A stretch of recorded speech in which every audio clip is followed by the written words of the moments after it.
Powered by Arkansas, for Arkansas. This is Inside Arkansas Live. And welcome into Inside Arkansas Live here on this beautiful day here in the great state of Arkansas. I'm your host, John Neighbors, alongside Curtis Wilkerson and Andrew Ellis, and appreciate each and every one of you for making us a part of your afternoon. This afternoon is we're going to have a fun-filled show for you today. Not only are we going to get to what to watch, presented by Bryant Technologies, do a little vibe check and checking in with all you crazies in the chat, presented by Basis Health. We'll have your Alumni Hall question of the day. Full SEC update presented by Razorback, and one of my favorite segments, Buy or Sell, presented by BetSaracen. And I'm sure that won't get crazy whatsoever. But fellas, how we feeling on a Tuesday? I have a feeling I know the answer to this question, but I got to ask it anyway. How we feeling? I'm all right. I hate the day after the college basketball season ends, man. I mean, I love it. I'm a junkie. I'll watch the stupid mid-major games on FS1 or whatever, So I feel like there's a void. Now is the time where I'm not going to pay attention to college baseball outside of Arkansas. So like they have to be playing, I guess. And I'm gonna have to get with Andrew, we're gonna have to break bread. It's time for me to flip the page to the NBA for a while and let that keep me occupied. I just need some kind of reprieve from the transfer portal, especially when it's moving at a snail's pace for Arkansas. But I'm hanging in there, all things considered. A little bit gloomy because college hoops is over, though. Curtis, you can't take your eye off the portal. You're going to miss all these big updates happening with the Arkansas Razorbacks, man. Come on, honestly. Yeah, no, I mean, listen, we talked about it a little bit before we went live here. We're kind of still saying the same things we've been saying for 10 days now. Not panicking, but just want something to happen. Your goal is not to win the offseason as a program. That's not the goal. There's always a team that wins the offseason, and it doesn't always coincide with the team that wins the title the following year. But I think at this point we can confirm Arkansas is not going to win the offseason. Now, again, that's not the goal, but I think that's, as Hog fans, when it is the offseason and you have nothing else to think about or talk about, you would like to kind of be in the mix. And so right now we're kind of like the, Squidward watching Patrick and SpongeBob play down below. We're kind of watching from our little top up there, and we're just waiting. But that waiting doesn't necessarily mean that a bunch of bad things are happening, but it does suck that we're just having to use our imagination so much as to what the plan is for this roster and what it's going to look like. I'm already seeing like the patience is key, trust in John Calipari. Nobody's not doing that. Yeah. I think a couple things can be true. One, we all understand that Cal's going to get his guys. He always puts together a highly, highly talented roster, and he's going to. But anybody who's not in the same situation as us, where we're just starved for a something burger, anything, please, something, that's okay too, man. It's especially now that the season is completely over. I'm ready to get into move-making mode here. Yeah, I just wouldn't have dreamed that after Arkansas season came to an end on that Thursday night that we would be sitting here close to 2 weeks later, and the biggest news from the Razorback program has been Big Z transferring. Like, I just wouldn't have guessed that would be like the biggest news coming out of the program. That and like Boogie Flan going pro. Ooh, didn't see that one coming. So that's why I think it's kind of weird to see where it's at. And I've had the same thing too, Curtis. People have patience, trust in Cal, 100%. Yeah, and I do. And that's where I'm at the point where, hey, let's just wait until the roster's finalized and then let's make our judgments then. But it was just, not that I expected it to just be this crazy, like, come on down. Every single player, you're getting this right and left, and the place is going nuts. And then, people putting out the Oprah gif of you get a car and you get a car. I didn't expect it to be that. But I expected at least, a little something, hey, how about a little something, for the effort over here, let's get us a little something to talk about. And it just hasn't happened yet. And no one has control over that as far as us or the fans or anybody. That's John Calipari and his staff and the chicken man, John Tyson. Whenever all that happens, it happens. But that's what's, I think, the frustrating, because we all hate situations we can't control. That's why I hate flying. One of the reasons why, because I can't control it. I just have to trust whoever's in that cockpit. He could be a drug addict that's hammered and, is suicidal, and I might die. It just, you never know. But I think that when it comes to these things, it's like, we can't control it. We have no say in it, but we want it so bad because we just want to know. We just want to know. And I know that fans hate that, but as you said, Andrew, winning the offseason, it's fun to talk about. It's great. But, at the end of the day, next season, say if they go to the Final Four or something like that, no one's going to be like, man, yeah, but remember we had to wait that week and a half until we found out who the players were going to be. Like, yeah, that was terrible. Like, it'll come and go. It's just sucks right now because everybody else seems to be having a party and we're over here just hoping we get an invitation. I can tell you based on just how I feel during these times that if I was, a Division I basketball coach, I would be much closer to the Eric Musselman type of portal guy than John Calipari. I don't have the patience for it. And it would come back to bite me too, because I get it and talked about this on the pod this morning. The patience hypothetically is already paying off because Arkansas hasn't spent a dime yet. And we've seen just in the last couple of days, 2 weeks into the portal, the type of names that are starting to enter, and there's going to be more and really, really good players that other programs who've gone out there and spent a boatload like Louisville and others, they're not going to be able to be in the mix for, but you are. And so that's the exciting part of it. But I would have to have scratched that itch by now for sure. If it was me, like anybody. Two things though. One, I do think had we have just heard from one of these returners or two, like if Knox and TB or something said, hey, we're running it back, we would be less antsy about the portal stuff than we are right now. Even if we have a hunch on some of those guys, hearing it publicly, seeing the tweet, whatever, that makes you feel good about it. Two, I'm feeling pressure personally right now because a week ago, last Thursday, actually, I said, hey, I get it. This recruiting dead period's coming. It's lasting from the 3rd to the 10th. I guarantee you guys, Arkansas gets a commit before the end of that dead period. I got 48 hours or I'm a liar. Okay. So I really, really need it to happen.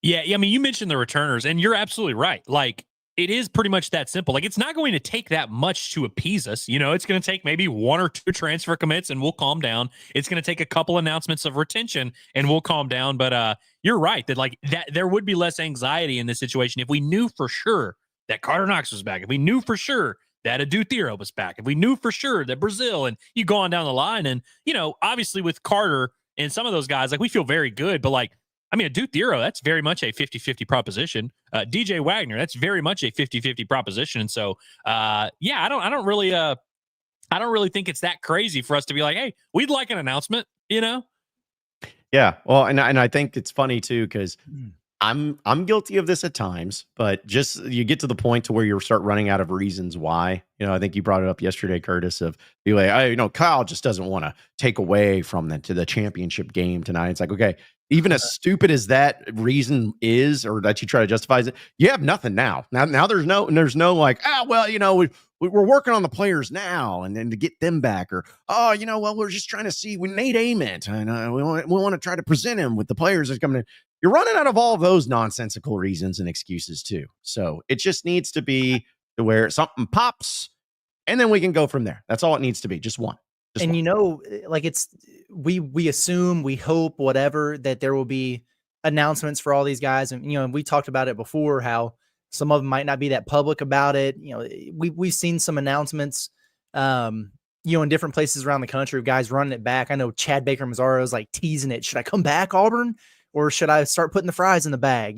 But you see some of that, but it's not a given. It doesn't have to happen. So the portal closes on the 22nd, or I think it's the 22nd. Are we in a situation where we might have to wait until like, the portal's closed and, Knox and Billy aren't in it, so now we can just assume they're coming back? I really freaking hope not. I really hope not. Like, can we get something publicly? Can one of you guys just send, John Rothstein a DM so he can put it out there or something? I would be out of my mind, even if they get them all back. But if we had to wait until the portal closed to be able to finally draw that conclusion, you'd be like, oh, cool. Yeah, you just want the clarity. You know what I mean? We want that clarity. And look, as Hog fans, we will talk ourselves into literally anything. We will, if you give us a roster full of bums, we'll somehow look at them and say, you know what? Some versatility, we'll find a way to make it work. But you just got to tell us what that plan is. I think about the Michael Scott when he's like, we got a 100-day plan. It's day 1. Day 100, we can save the company. We're going to come and get our plan or whatever. Just tell us what the plan is and we'll be fine. But I also think, as always, we find ourselves here as a fan base where you have one side, like I'm reading the comments now, and you have one comment that'll be like, this is a disaster. We're getting our ass kicked, and this is terrible, and John Calipari sucks. And then we have one side that's like, why is everybody concerned? Like, we're loaded. Like, we're fine. Like, like, we don't need any players or whatever. It's somewhere in the middle. It's somewhere in the middle where it's like not at all time to panic or anything. And them not doing anything right now doesn't really mean anything in the long run. And like John said, we're not going to look back and say, I mean, this is a great roster, but it took them 2 weeks to build it. It took them 3 weeks to get an announcement. But I would just like to get some of that confirmation. And so I think we're all like, I think the rational folks were somewhere in that middle, and we're just kind of trying to put the pieces together. But it would just be nice for us as a company, for us as a fan base, just give us a couple little announcements, even like the layup ones, like Big Z was an obvious layup. Boogie Flan was an obvious layup. Just give us something very simple. Give us Carter Knox, retweeting the Razorback men's basketball Twitter account or something like that. Yeah. Don't need the Bible, just need a few chapters. Exactly. I'm stressing out every day about like, damn, what am I going to talk about for the pod in the morning, and figure it out every day. And I think they wound up being good. At least I hope so. But here I am today, and I'm thinking, all right, so Sunday when I was recording for Monday, like we had a lot of movement on the Nick Pringle front, and so there's a big man, and was able to talk about that a lot, and that was great. And then yesterday, as we were in the show, I'm kind of like, I don't know, man. Like we'll see what happens here. And then we get the Ian Jackson stuff, and I was like, oh, hell yeah! I spent most of the show on that one, and now here I am today. I'm like, I'm really going to get something that tangible a third day in a row, like. And so I'm automatically thinking, God, what am I going to be doing at 11 o'clock tonight? Going, how are we going to spin a nothing burger today? Like, let's go, man. Like, let's have something happen here. I'm ready for it. Dude, yeah, Curtis, exactly now how I felt when I had to do a 3-hour radio show during COVID. Like that just like when there's no sports going on stuff, you're just like, let's just hope somebody cares of whatever comes spewing out of my mouth. And hopefully it still clicks. Yeah. It is tough in July or whatever, but yeah. Oh yeah. But shout out to Curtis though, still getting it done every single damn pod at the Palace, and putting it out there too, and killing it with the numbers as well. So that's awesome. And I'm a day or two away here before I really just run out of stuff. When I text Andrew and I'm just like, yo, I need another voice in here, man. Like, come on. I was gonna say, if you do that, or like a pro hog update in the NBA, like we start doing that stuff. Like, it's like, okay, well, 11 points, let's go. Yep. I mean, I had one show, I guess it was Saturday night after the Final Four games when I recorded, and it was the first one that I did that it didn't have like transfer or portal or like a specific name in the title. It was like Calipari's pathway to building a Final Four roster, but like it wasn't very clear that it was a portal episode, and it was like the lowest viewed one that I've done since the end of the season. I was like, all right.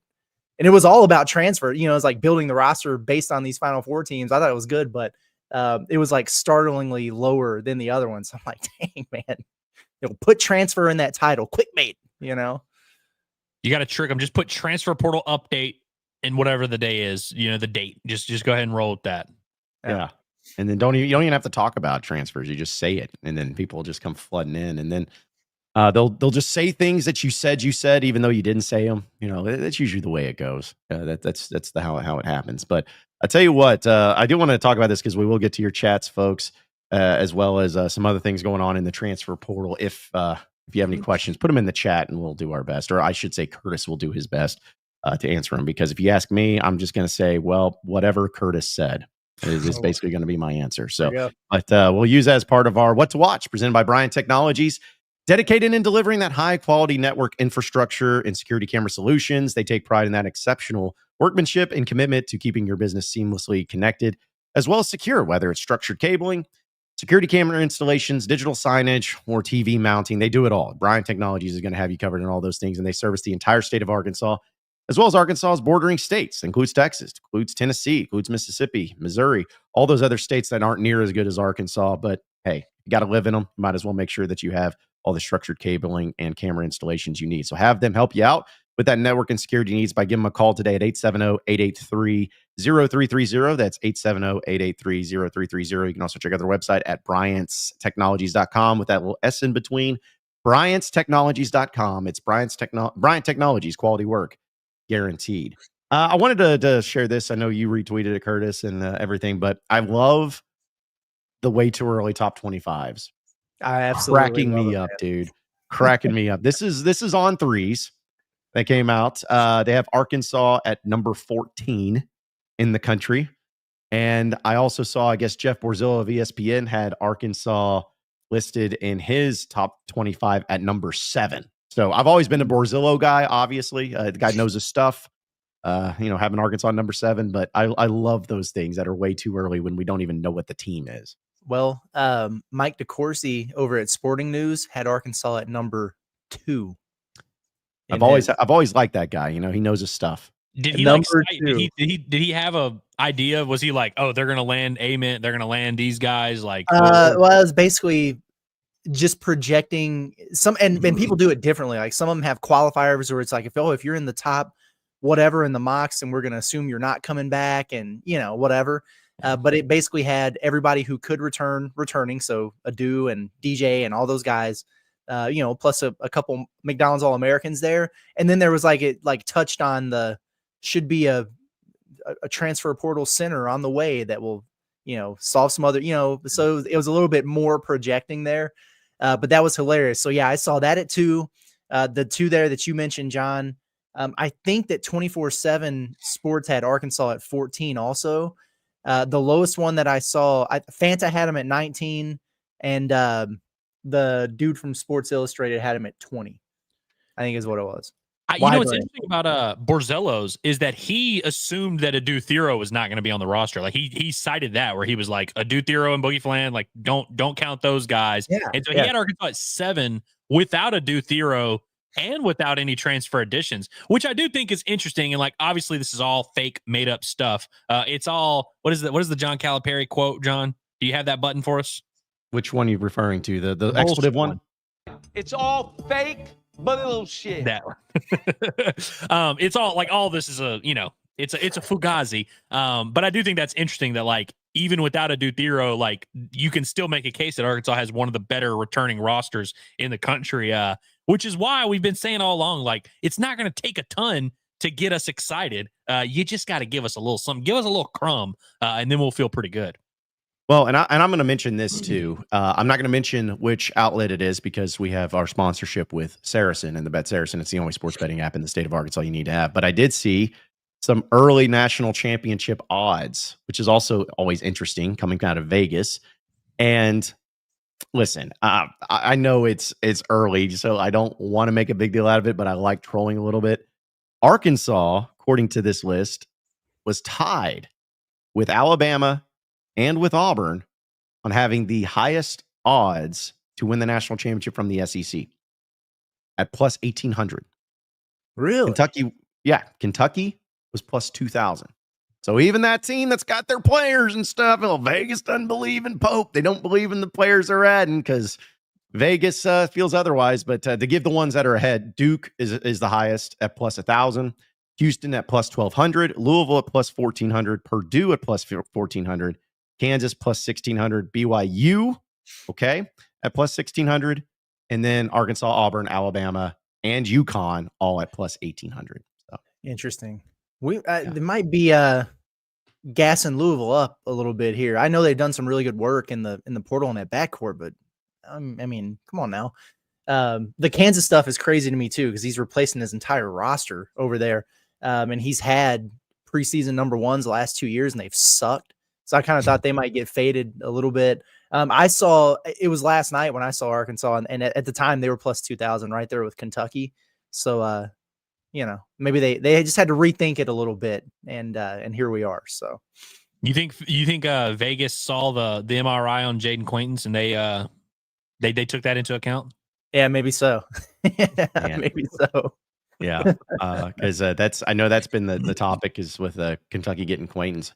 Listen, I'm not here to hate. I'm not. It's just whatever. But I didn't see this as some sort of oh my gosh, game breaking type thing. And I don't care who you are. I don't care what you're doing. But coming off of a surgery and an injury like that, there's no guarantees, man. He could end up being great. He could end up being just fine and bouncing back. But there could be some problems there. You never know.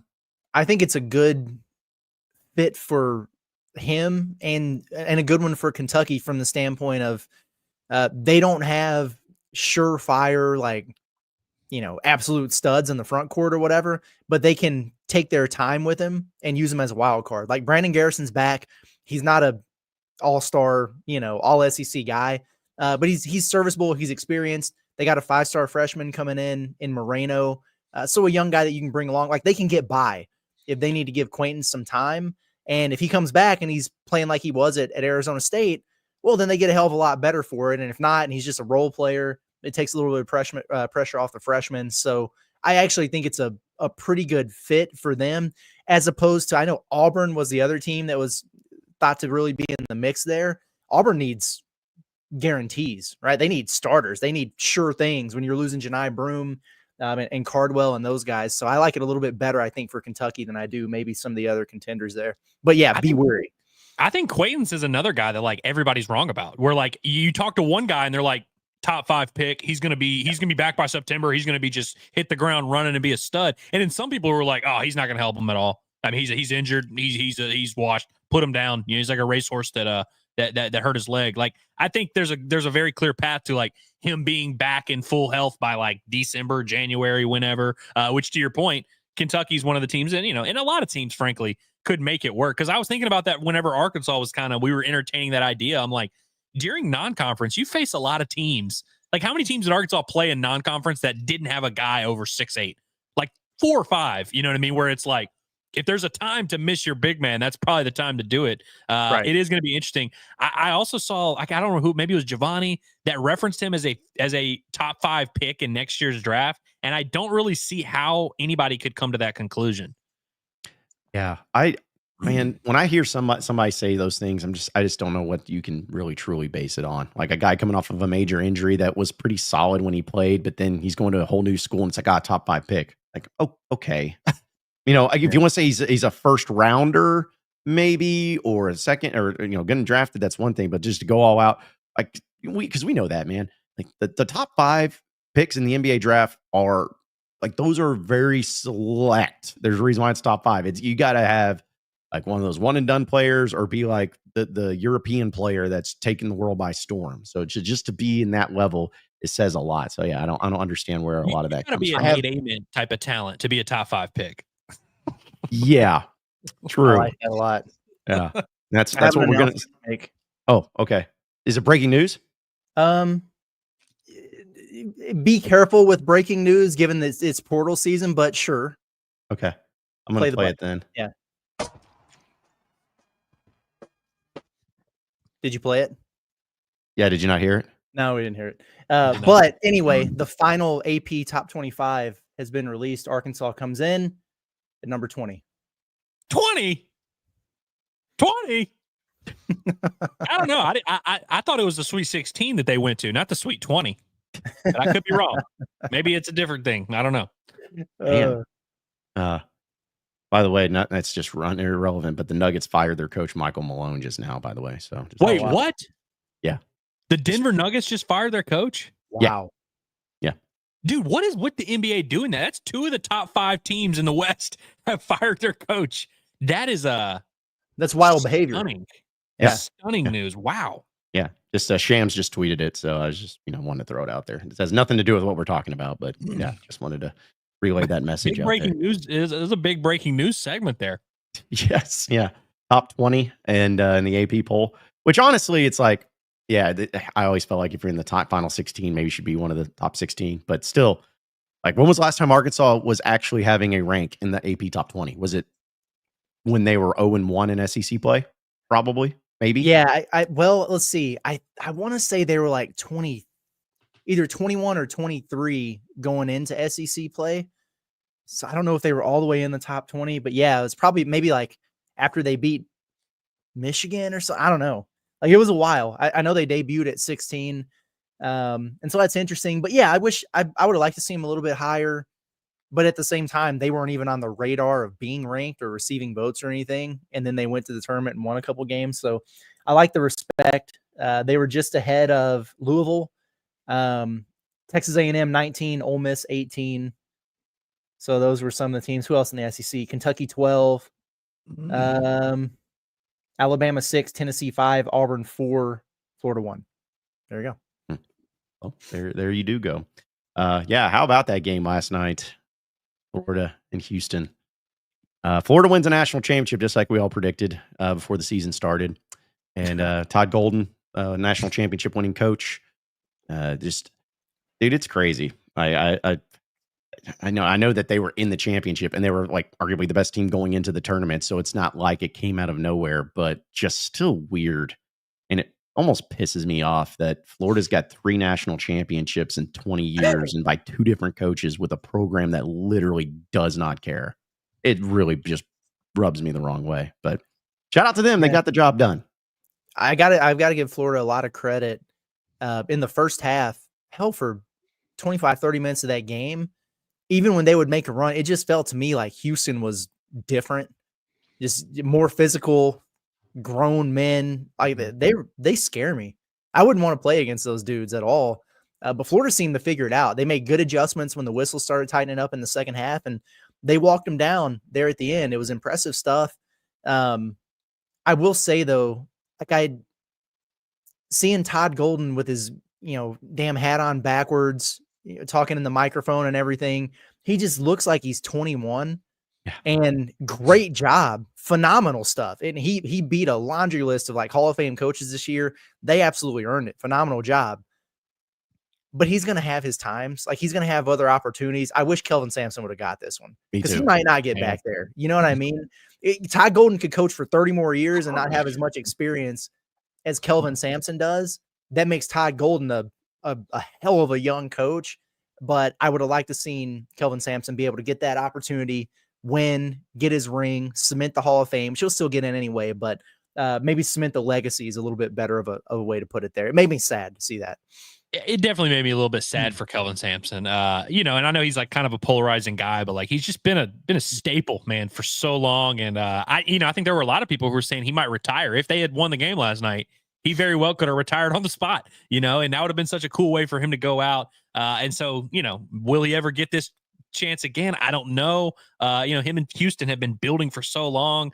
It's tough, man. And the one thing that I took away from last night's game is just looking at the two teams. And obviously, when you're in the middle of coaching, portal season, you're looking at the two teams in the national title, and you're kind of thinking, all right, how do we get that? How do we look that? But if you really look at the two teams, built completely differently. Like, you could look at Florida and say, okay, Florida just won the national title, so let's go do what they did. They have, all these crazy 7-footers. They've also got this elite backcourt with veteran guys. Like, maybe that's what you need to do. But then you look over at Houston, and it's basically just a bunch of wings. Houston doesn't have a guy in their rotation over 6'8". Like, literally, they just play like 8 guys that are all 6'2" to 6'8", and they're just grinders. And so it is kind of interesting. And I think about it, and I'm like, I don't really like. I think those are two just very unique rosters. Both obviously very good, both separated by not much. And that was kind of like interesting to me, is like, I really don't know if any of these teams that were, like including Arkansas, are really equipped to build rosters as unique as each of those teams had. Yeah. And I also looked at it like Florida, which I know, you're going to be in the tournament. There's going to be close calls, but man, you just think about like that 2-point win against UConn, and where just like one play here or there that UConn could have made and Florida's not in it. Blowing, having the lead, or Texas Tech having the lead over them and having to storm back, Auburn and going up against them. And then even in this game, it's just goes to show you the margin of error, man. So small. And the fact that they were able to power through and fight through it and still win it was impressive. So you just got to give a lot of credit to them. But it's crazy, man. I felt bad. Kelvin Sampson, that final like shot of him, I was just like, man, like to not even get a shot off, and for it to end that way just sucks. I hate it for him. You got to get a shot attempt there. You got to get a shot on goal. If you're down 2 with the game on the line, you got to get a shot on goal. Yeah, that was brutal. That's on his player, not him. I mean, he caught a lot of flack for that. They ran a decent enough set. They had the elevator screen drawn up, and they just missed it. Like, nobody's screen hit Clayton, and he was right there on the contest for Sharp, and he left his feet. He was screwed. It's tough, man. Should you have just jumped into him and hoped he got the foul? I would have definitely tried to bait it. And I guess like it's such a bang bang thing to where, like you run off of that thing, you catch, you turn, you're in the air, and it's like, oh crap, what do I do?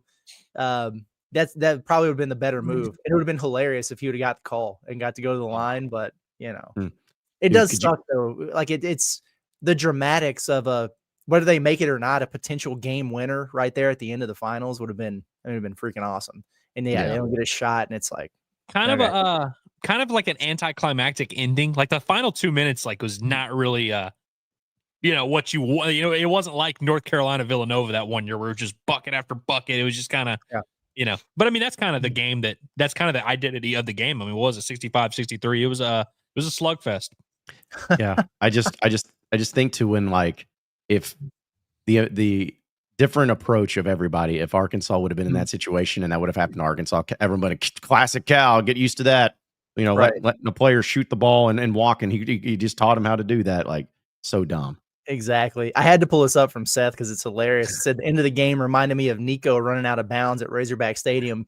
It's true. And like we were elated by the end result there, but to not get the attempted throw into the end zone and it's batted down, none of that. He just ran out of bounds. Okay. Yep. That's why we got his smarter, better younger brother in. That's exactly right.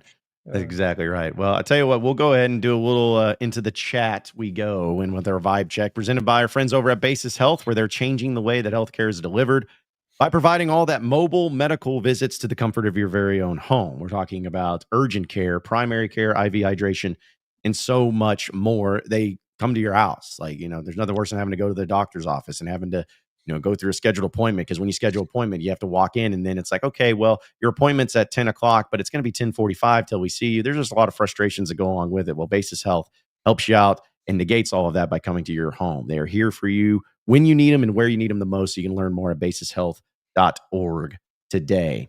All right. A few chats that we'll get to. Shout out to Scott for a super chat. He says, move on to baseball, then it will take off. Haha. Move on to baseball. I haven't moved off of baseball. Bombastic's still going strong. Everybody says, "Hey, Andrew, why don't you do Bombastics?" I do them every single day. Like, just watch them.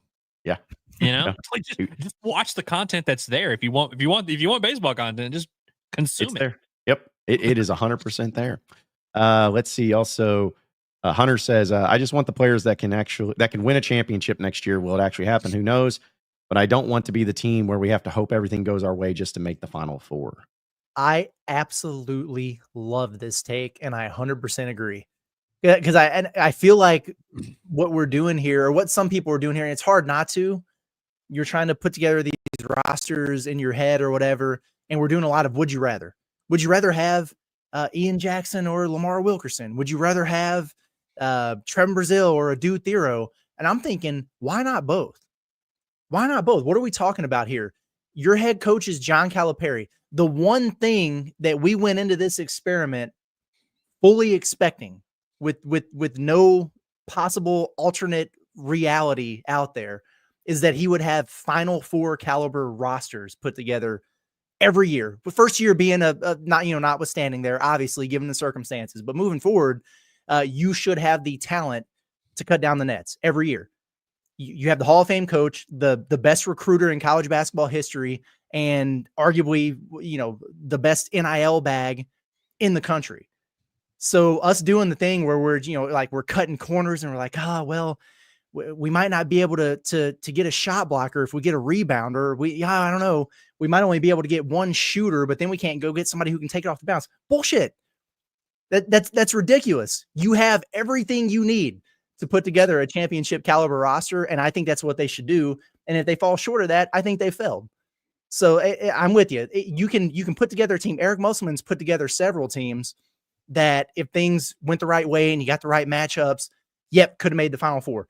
This team this year was a made free throw or a defensive rebound away from getting to an Elite Eight and having a shot to go to a Final Four. All that stuff is there, but there's a difference in that and having the teams where it's like, oh, they should go unless something goes wrong. Like you want to have that type of elite level talent. They could have it. They should have it. They might wind up getting it. I hope they do. I think it's a great take by Hunter Ratio. It is going to be interesting. And I also think that a lot of times we, I talked about winning the off season versus winning in the season. With some of these pieces, it's going to be interesting to see, like, obviously, you get someone like Malik Ewan or whatever, and you see his numbers up 14-8. Yeah, great. Nate Ament, we know where he's ranked and all that, and both those guys would be awesome additions, and we would throw parades and all that. But I think regardless of who Arkansas is bringing in, do they bring you closer to a championship? And some of these are unknowns. You know what I mean? Like, for instance, Darius Acuff is a guy that we've all kind of penciled in. We don't know. We're gonna have to wait and see. And so it's gonna be very interesting to see like what pieces they bring in, how they fit together, and do you have all the requisite skill sets to be a championship roster? And sometimes you can get the big name player, but it doesn't necessarily move you that much closer to winning a championship. And so ultimately, it's just going to be interesting to see how this roster gels together. But I could not agree more that you shouldn't be having to do the either or game of, well, if we want to get this, we want to get Ian Jackson, we got to tell DJ Wagner to kick rocks, which like I don't understand why everybody has come to that conclusion. Everybody has said, if you want to have Ian Jackson, you've got to get rid of DJ Wagner. And I don't understand how they came to that conclusion. Yeah, I don't understand it either, but Dre, I could explain it to both of you, but yeah. Shout out to Dre for Super Chat. Says Curtis is absolutely correct. We don't need to have a famine mindset. We can really have it all, which is also to that point. Like, I think it's just a mindset that maybe it's like this in other fan bases, but for the Razorback fan base, it's just because it's what they're used to. In football, for instance. And football, I felt like you never beat Bama and Nick Saban. But I felt like if you were ever going to beat Alabama and Nick Saban, it was not going to be because you were the better team. It was going to be because, Bama just had one of the worst performances of the season. And, you feel that way in football. And you feel that way in other sports. And I'm not even saying that they felt that way with Muss, but there was still just an element of, 20 some odd years post Nolan Richardson where you just felt like that you weren't always the better team. Even if you had some talent, you felt like someone was always better and something was always there. I think it's just a mentality that Razorback fans in general have that will take some time. And I think that there's some elements that'll help them. But I just think that's almost like their default feeling of, well, we're going to do this. We got to have it this certain way and just hope everything goes our way, because that's really all that they've been used to this entire time too. Yeah, no, I'm with you. Yeah, my expectations are very high for a real deal type of roster here. Yeah. Well, man, for what, $7.5 million in a coach and over $10 million in NIL. Yeah, right. I'd say it's fair to have a pretty high expectation. And that also doesn't mean, because it's like, oh, they got to go out and be these huge spenders or whatever, and it doesn't have to be that way. Andrew was texting me before the show started with some of his thoughts on the roster build and everything like that, and a lot of it was centered around that retention. And so, and when you were talking at the beginning of the show, Andrew, about, not winning the offseason and everything, you would be exactly right. Because if they bring all the guys back that you already had, it's not the same level of excitement and, oh man, look at that big splash, oh, they didn't go out there and get 8 transfers or whatever. That's right. But having those guys back, as you saw in the Final Four and the championship game, it's so important. And then having the right pieces and being willing to go above and beyond to get them to supplement that. That's how you build the kind of core that you need to cut down the nets. And so I'm with you. I hope they bring all 5 of those guys back. But bare minimum, man, you got to get 3 or 4. We can't be doing the roster flip every year. And I don't think they're going to this year.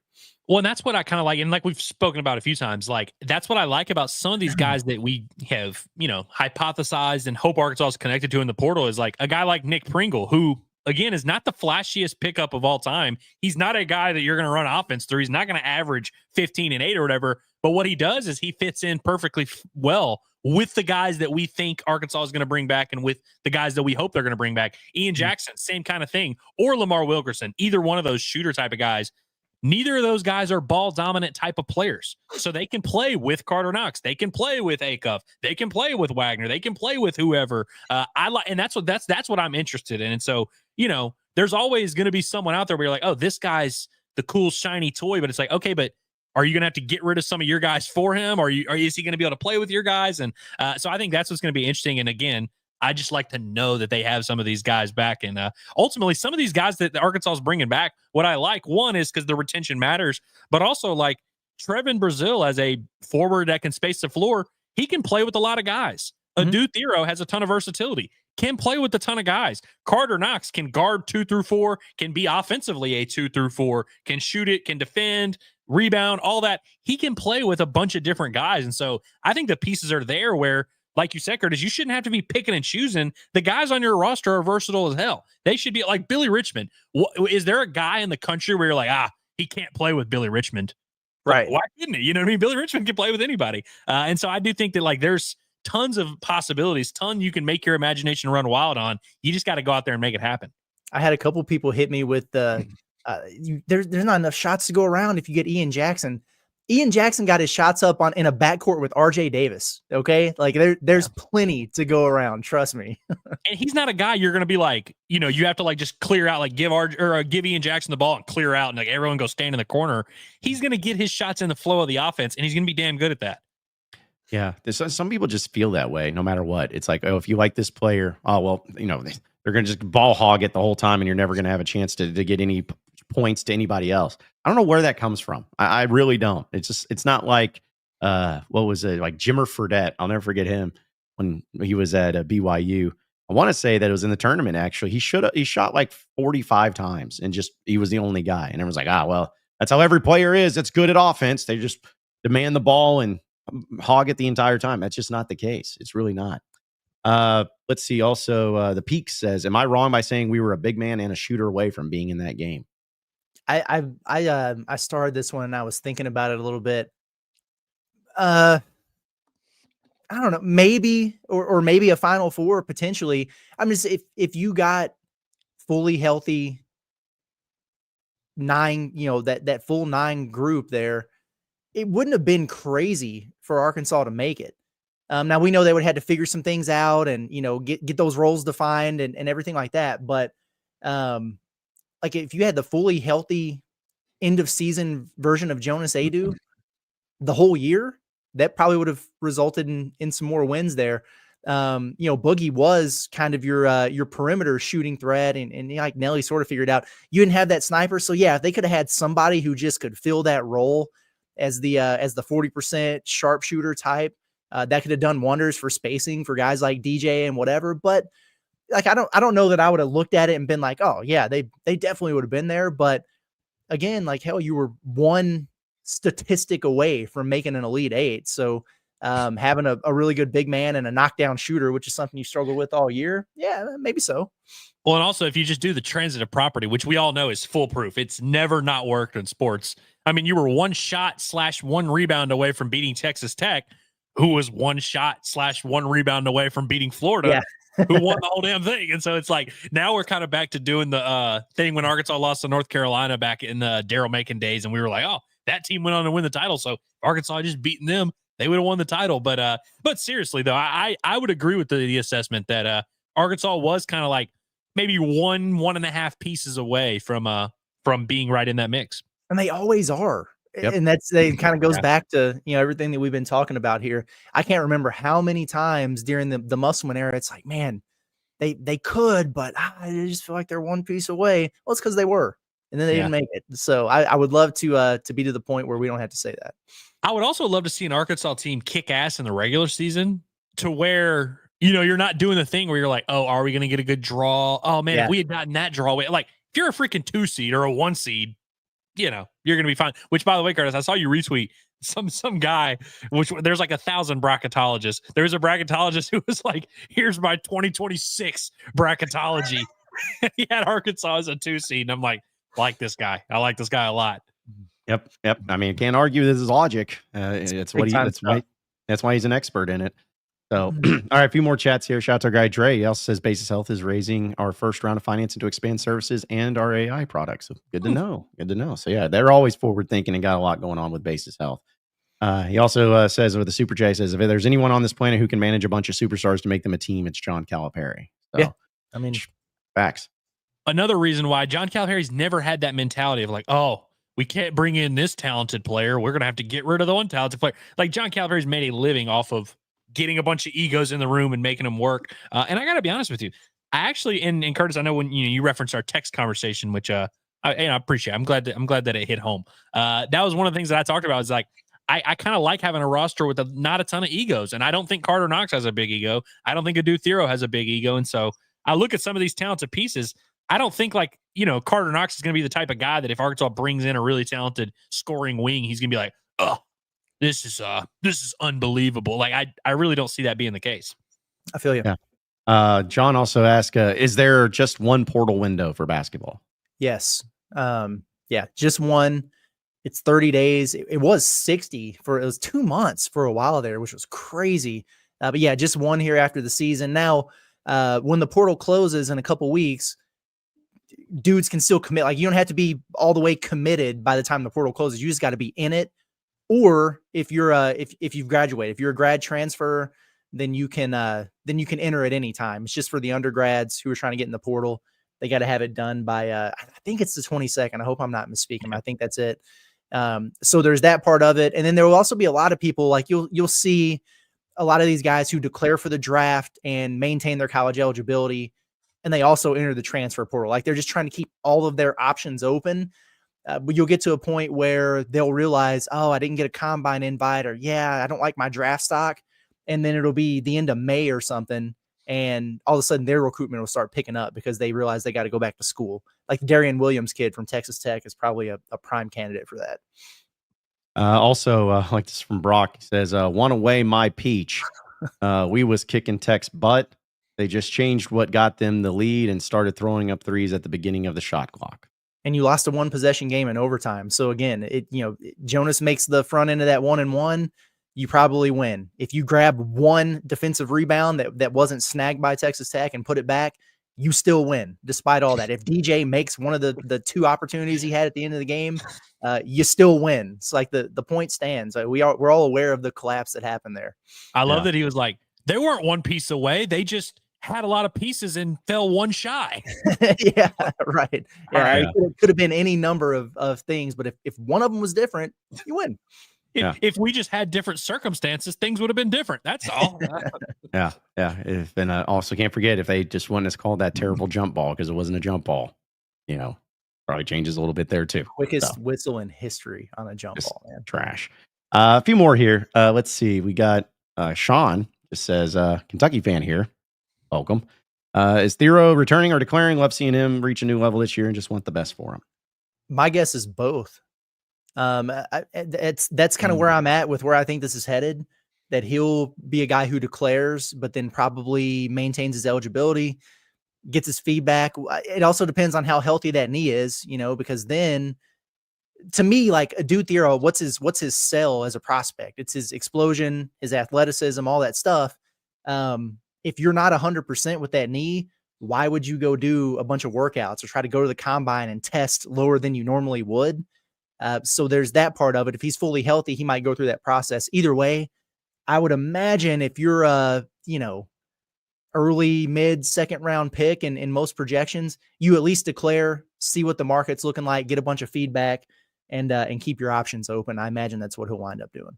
He's like the exact type of player that this rule was made for. The guys who want to kind of test and see what's going on. We just need whoever the DoorDash driver is that's delivering Adu Thero's meal the night before the combine. We need him to, maybe slip a little something in there. That's a joke. I don't want everybody pissing and moaning in the chat. That's a joke.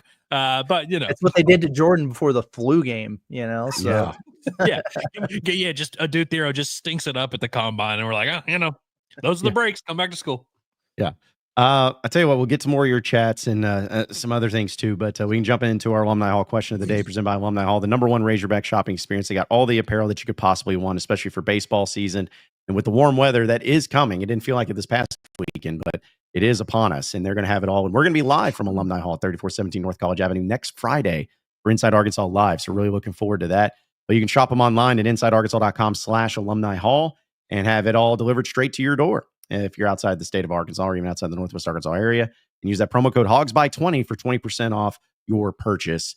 Since we're talking about futures and whatnot, next season, guys, are you taking the SEC or are you taking the field to win the NCAA tournament next season?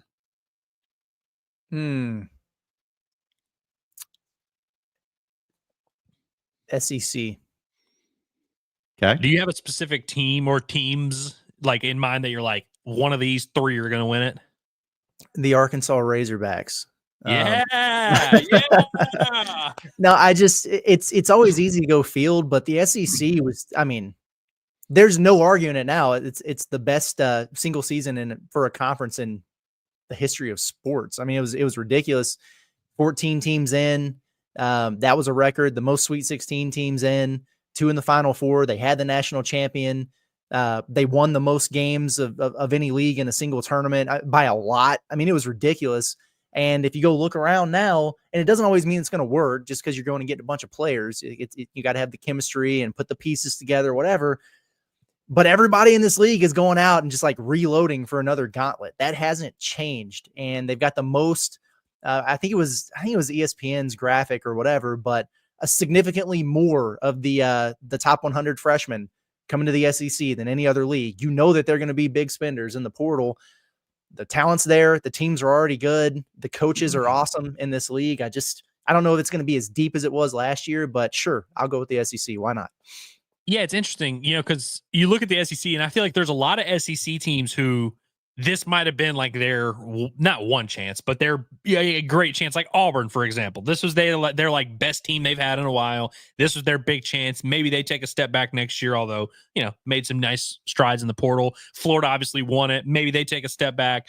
Tennessee, maybe the same kind of thing.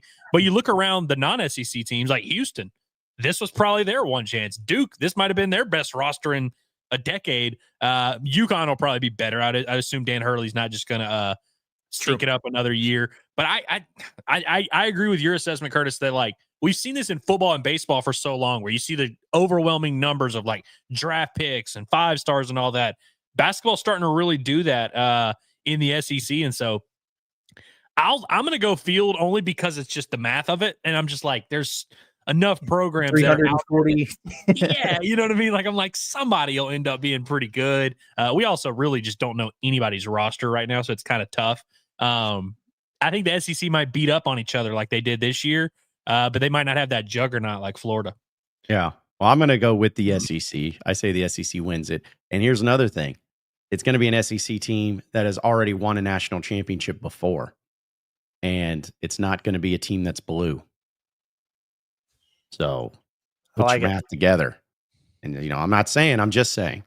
But I do hope the SEC, in real talk, like I hope the SEC, I don't expect it to be as good as what it was this past season, but I really hope that they still continue to show out and represent and have a great like showing in the NCAA tournament and all that stuff, because it's going to make it so much more fun where, all right, how good is your team in the SEC and in SEC play is really a good indicator, or at least good way of transitioning and seeing what they do in the NCAA tournament. It hasn't been that way for a very long time.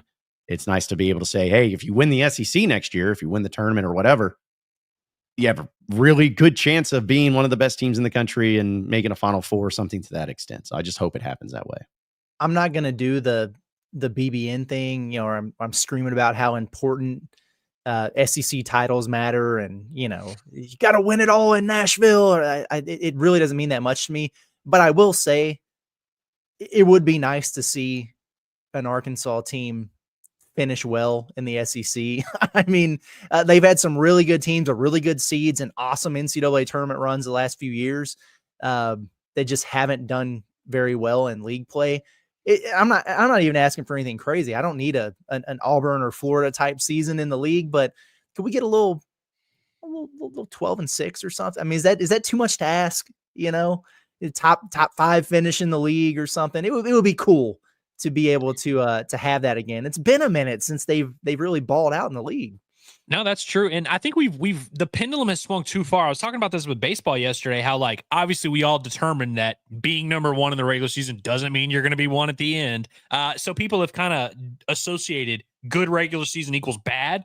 And I don't think it's that simple. Like, I think at the end of the day, the teams that are good in the regular season end up having a good chance to make a run in the tournament. I mean, this year, obviously with the 4-1 seeds making the Final Four and it all kind of going chalk is kind of the epitome of that. We'll probably get a little bit more chaos in the tournament next year. Like, I doubt we see 4-1 seeds in the Final Four next year, but I definitely would like to be that team that, like we said earlier, that doesn't have to have a bunch of things go your way. You don't have to have the good draw. You're just a top 3 seed, and you've got a pretty good, you know who you have to beat. Go out there and beat them. Yep. Yep, it's as simple as that. In fact, that's a good transition because I have it as part of our buy or sell segment presented by BetSaracen, #1 sports betting app in the state of Arkansas. You can check them out at betsaracen.com and also download their app on your iPhone or on your Android and get to betting today with all the specials and everything they have going on. It's the BetSaracen app. We'll do a little buy or sell action, and all of you in the chat and everything can play along with it too. Not that we'll read it or care, but you can at least try. So a little buy or sell for Razorback basketball. We'll start with that. How about this? Buy or sell that Arkansas will win 12 or more SEC games in basketball next season. After we just demanded it? 6, yeah. I'm Buy. I'll And the buy. reason, I think 12 or 13 is kind of right where I'm at. yeah, Based I mean, on- we don't know any information. We don't know our Right. roster. We don't know the rest of the projecting league. out, But yeah, projecting out, it's like you would imagine or hope that Arkansas has a strong core of returners. But we also know that some of these schools who've been at the top here recently are losing a ton. Bama's losing a lot. Auburn's losing a lot. Tennessee's losing a lot. And those are kind of the mainstays there. So my thought process is maybe they take a little bit of a step back. I think they're all going to be really good. Maybe it takes them a while to get going or whatever, because they don't have all those fourth-year players like they have here, which has been crazy. And then you now have that retention factor. We know that even though it's taken them a million years, that Cal's going to wind up getting really good players to add to the roster here. And so maybe that bumps them up a little bit. I like the number 12. That's good. I'll buy it. Yeah, I'm going to buy it as well. Just because it's like, I want that. It's been too long. Because what was Arkansas's, I think Muss's second year, they won 13-4. Should have been 14 wins if A&M didn't, make up stuff that didn't Have wasn't COVID true. every other day. Yeah. Yeah. So they only got to play twice or once instead of twice. But yeah, it'd be nice to have that type of year where you're one of the best teams in the SEC. You win double-digit wins and you are up there at the top. It'd be really nice to have that. So, all right, buy or sell that Arkansas will face at least 3 top 10 teams in the non-conference next basketball season. Duke. Is that it?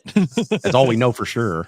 I'm going to sell it because I don't know that they're going to get one in the ACC challenge unless they send Louisville to Arkansas, and maybe they will.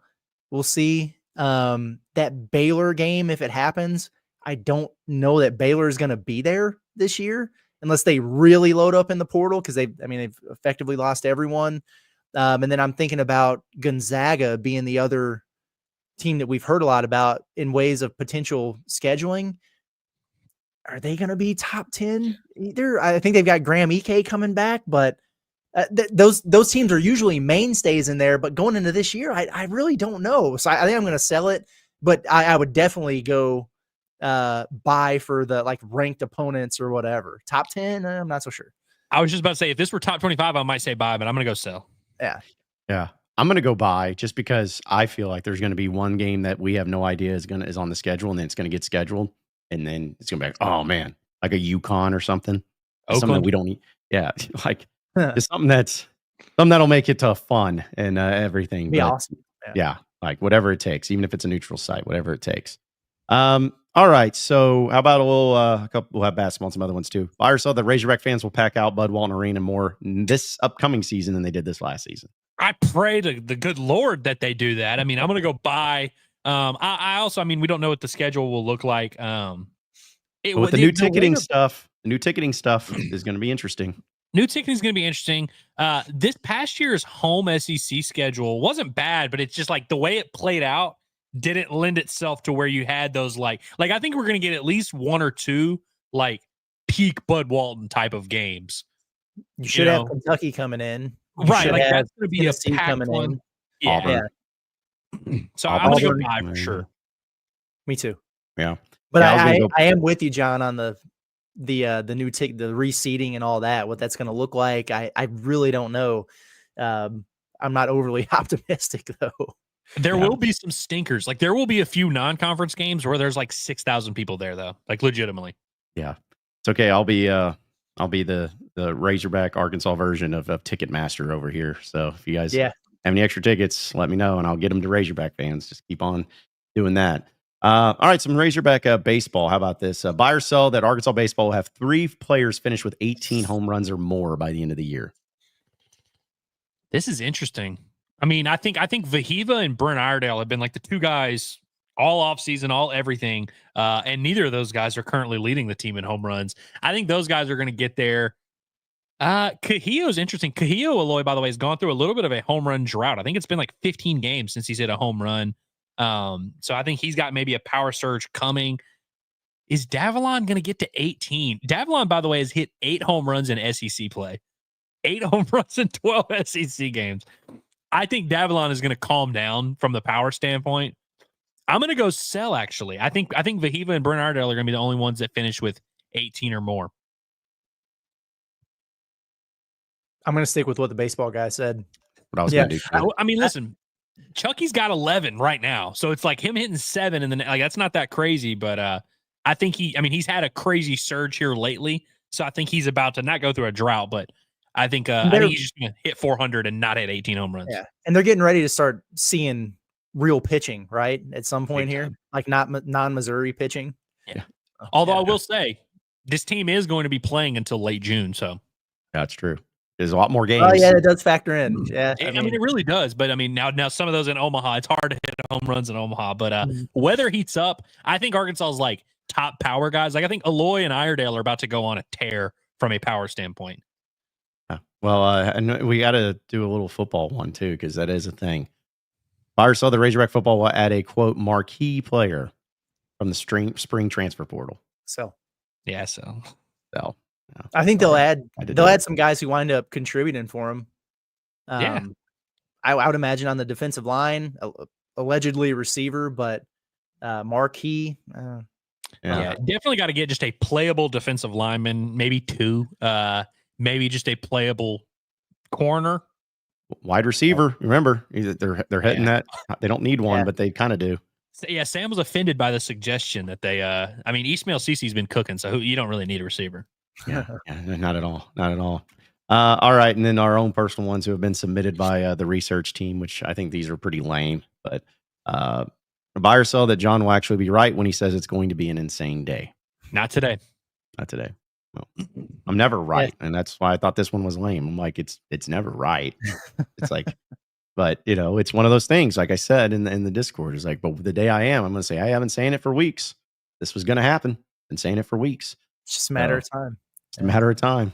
And then how about buy or sell that Curtis will not be asked if he's okay from the chat anymore? Well, I'm selling that because now that it's up here, somebody's going to ask in the next 30 seconds. But it's yeah. But it's just something that where Curtis is just chilling and someone's like, man, is Curtis okay? Is he dead?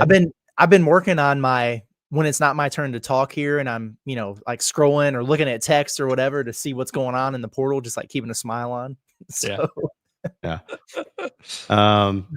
Let's see. And also buy or sell that Andrew will regret showing love to Nate Thompson's job and that he's done so far this season.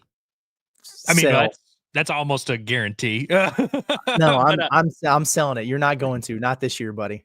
I will. I gave a little bit of a Nate Thompson like rant the other day where I was like, I did the thing like I always do where I'm like, everyone has gone from we hate Nate Thompson to Nate Thompson's the GOAT. And I'm like, I just let it play out. You know what I mean? Like Nate Thompson has done it. I think he's done a good job definitely this year, but like, I really think he just went out and got guys, like, I don't think Nate Thompson is the roller coaster that people seem to think he is. I think Nate Thompson's a good coach and done a good job, but really it's just like he went out and got dudes and that's what it is. But I think from that standpoint, I'm not going to regret that because that's kind of been my stance all along is that it's not a Nate Thompson issue here.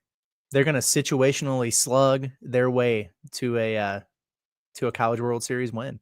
Hey, according to Nate Thompson, there was a clip of him and the other day, or they put it out today, where he's telling the hitters, he's like, "This is the best offense in the land. Let's keep showing it." And I'll tell you, man. I mean, Dave. We'll play the Dave clip here in a little bit. The numbers are pretty staggering, in terms of what they've been able to do. Like the gap, like not only are they the best offense in the SEC in conference play, it's a fat gap. Now, obviously, you're coming off of a series against a fake school, but like there's some of the Arkansas's best. LSU also played that school. Texas also played that school. They didn't put up what Arkansas did. Yeah, LSU beat Missouri 7-6 in a game. There was a game where LSU played and it was 7-6 against Missouri. That's a borderline fireable offense. I mean, Yeah, Arkansas spotted them 2 runs in every game. It felt like, hell, maybe they actually did. But I mean, it felt that way, and then they wound up winning by 25 runs every game. So, Yeah. yeah, it was a tough look. But tell you what, we'll go ahead and play that clip. I don't want to be the only one up here for it, though, apparently. But so Dave Van Horn had some fun at the Swatters Club, and it's just I'm sure this didn't rub people the wrong way at all. But here was Dave. This is pretty special if you haven't figured it out yet. I'll just say that. And by the way, our hitting coach, he's pretty good, for those of you that didn't know that.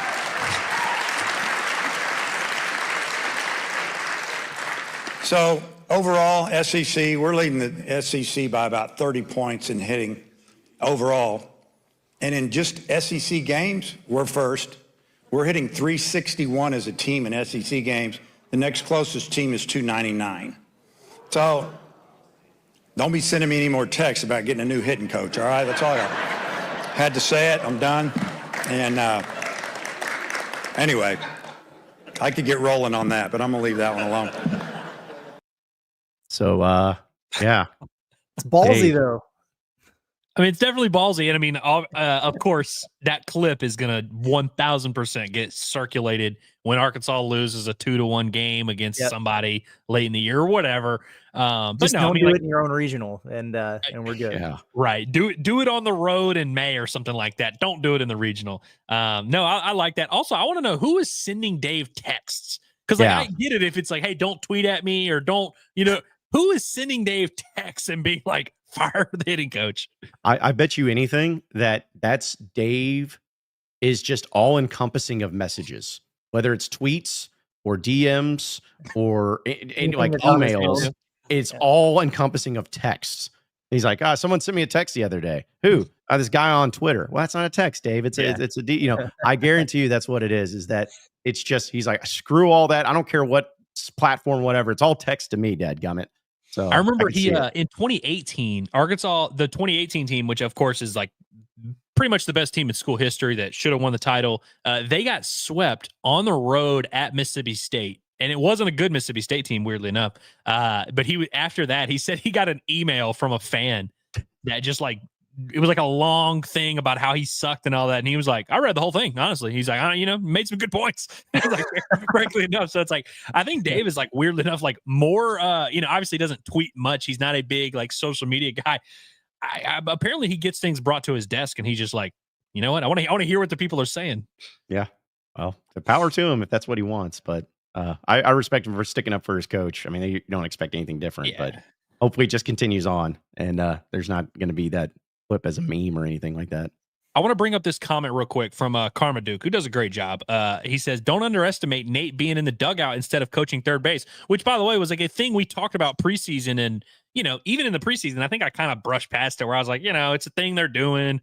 Is it really going to like change? And I don't think it's as simple as like, hey, he's in the dugout and now they're the best offense in the SEC. I think it's a collection of things. I do think that is a big thing. And, we talk about Nate Thompson a lot. The one thing that all the hitters always say with Nate Thompson is that he's very good at like preparing them for what they're about to face of, hey, there's this reliever coming in. This is what his slider does. This is what he does in 2 strike counts. They're very, Arkansas's analytics department is very, they have like 12 guys on staff doing these scouting reports. And so I think having him in the dugout, constantly having these conversations definitely helps. And, I do think he deserves some credit for that, for no doubt about that. Yeah. Yeah. No, he does. He does for sure. And I'll tell you what, we'll keep it moving. We'll get to your chats, folks, here in a bit. A little SEC update presented by Roback. Go to roback.com and use code HOGSBY20 for 20% off your very first purchase. I got to play this, though. Texas A&M hired a new coach. Bucky McMillan is their new basketball coach. And, the press conference happened, and I'm just going to go ahead and play this clip. You just take it for what it is.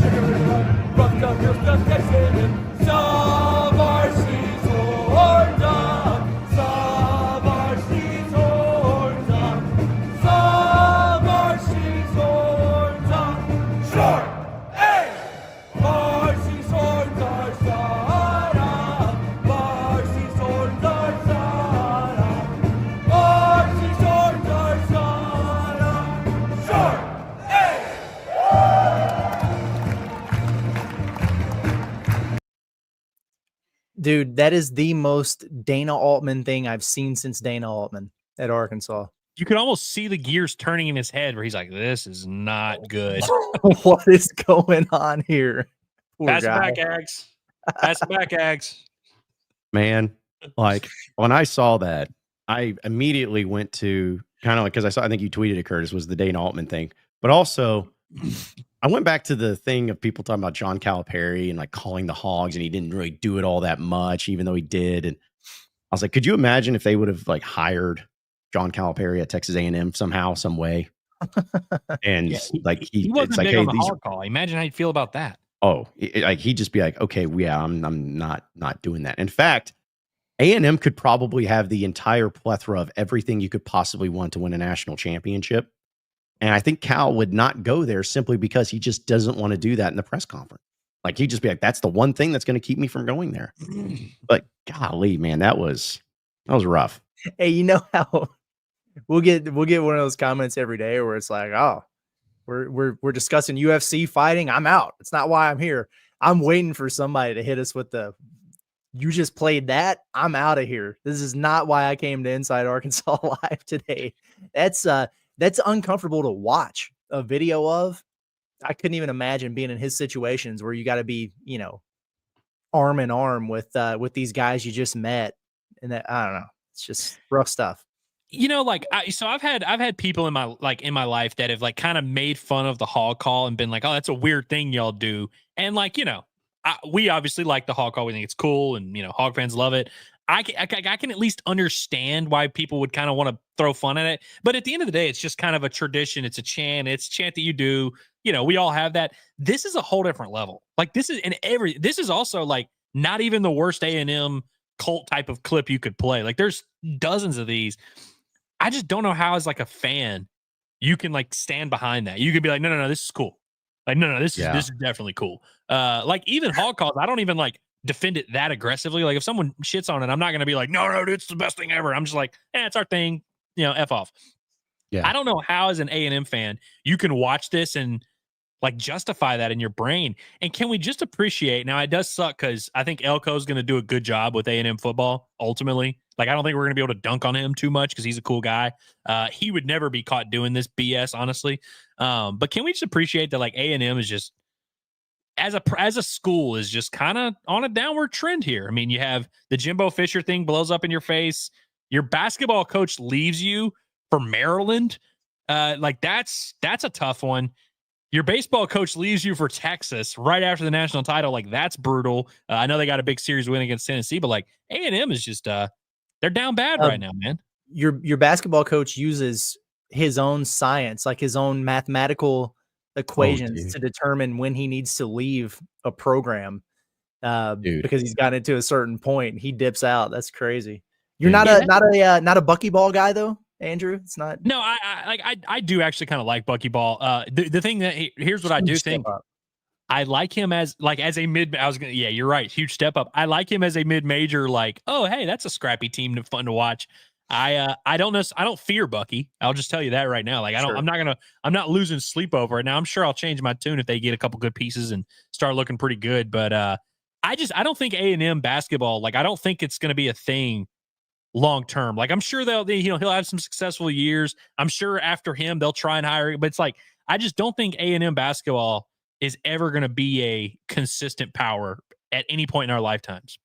No, I don't think so either. It's just, here's the thing. At least they own it and they are weird and they deal with it and stuff. But it's just one of those things where maybe for certain circumstances, you tone it down a little bit, like maybe for when you're announcing a new coach, you just say, all right, hey, just do the little gun thing and that's it. Maybe just do that. But locking arms and doing, I guess it's called the sawing of the horns because it's whatever.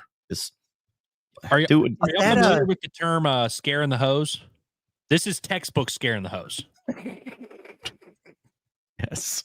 You guys remember the little behind the scenes with Cal before his press conference where everybody's like, no, like this is how you call the hog. Oh, I got to do it 3 times or whatever.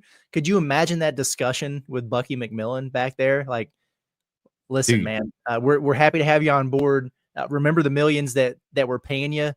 Here's what you got to do. and we're just going to all wrap our arms around our shoulders as 4 adult men and just play along, man. Yeah, dude, they had to put him through a class, I guarantee you, beforehand. Like, and he had to take a test at the end of it. It A was lot like, going on there. yeah, it was just so much happening. So cringy. But yeah, but it's okay. At least it's not us, you know? At least it's not us. Can we clear something up real quick? Sure. Curtis, Yeah. I'm sure you want to clear this up as well.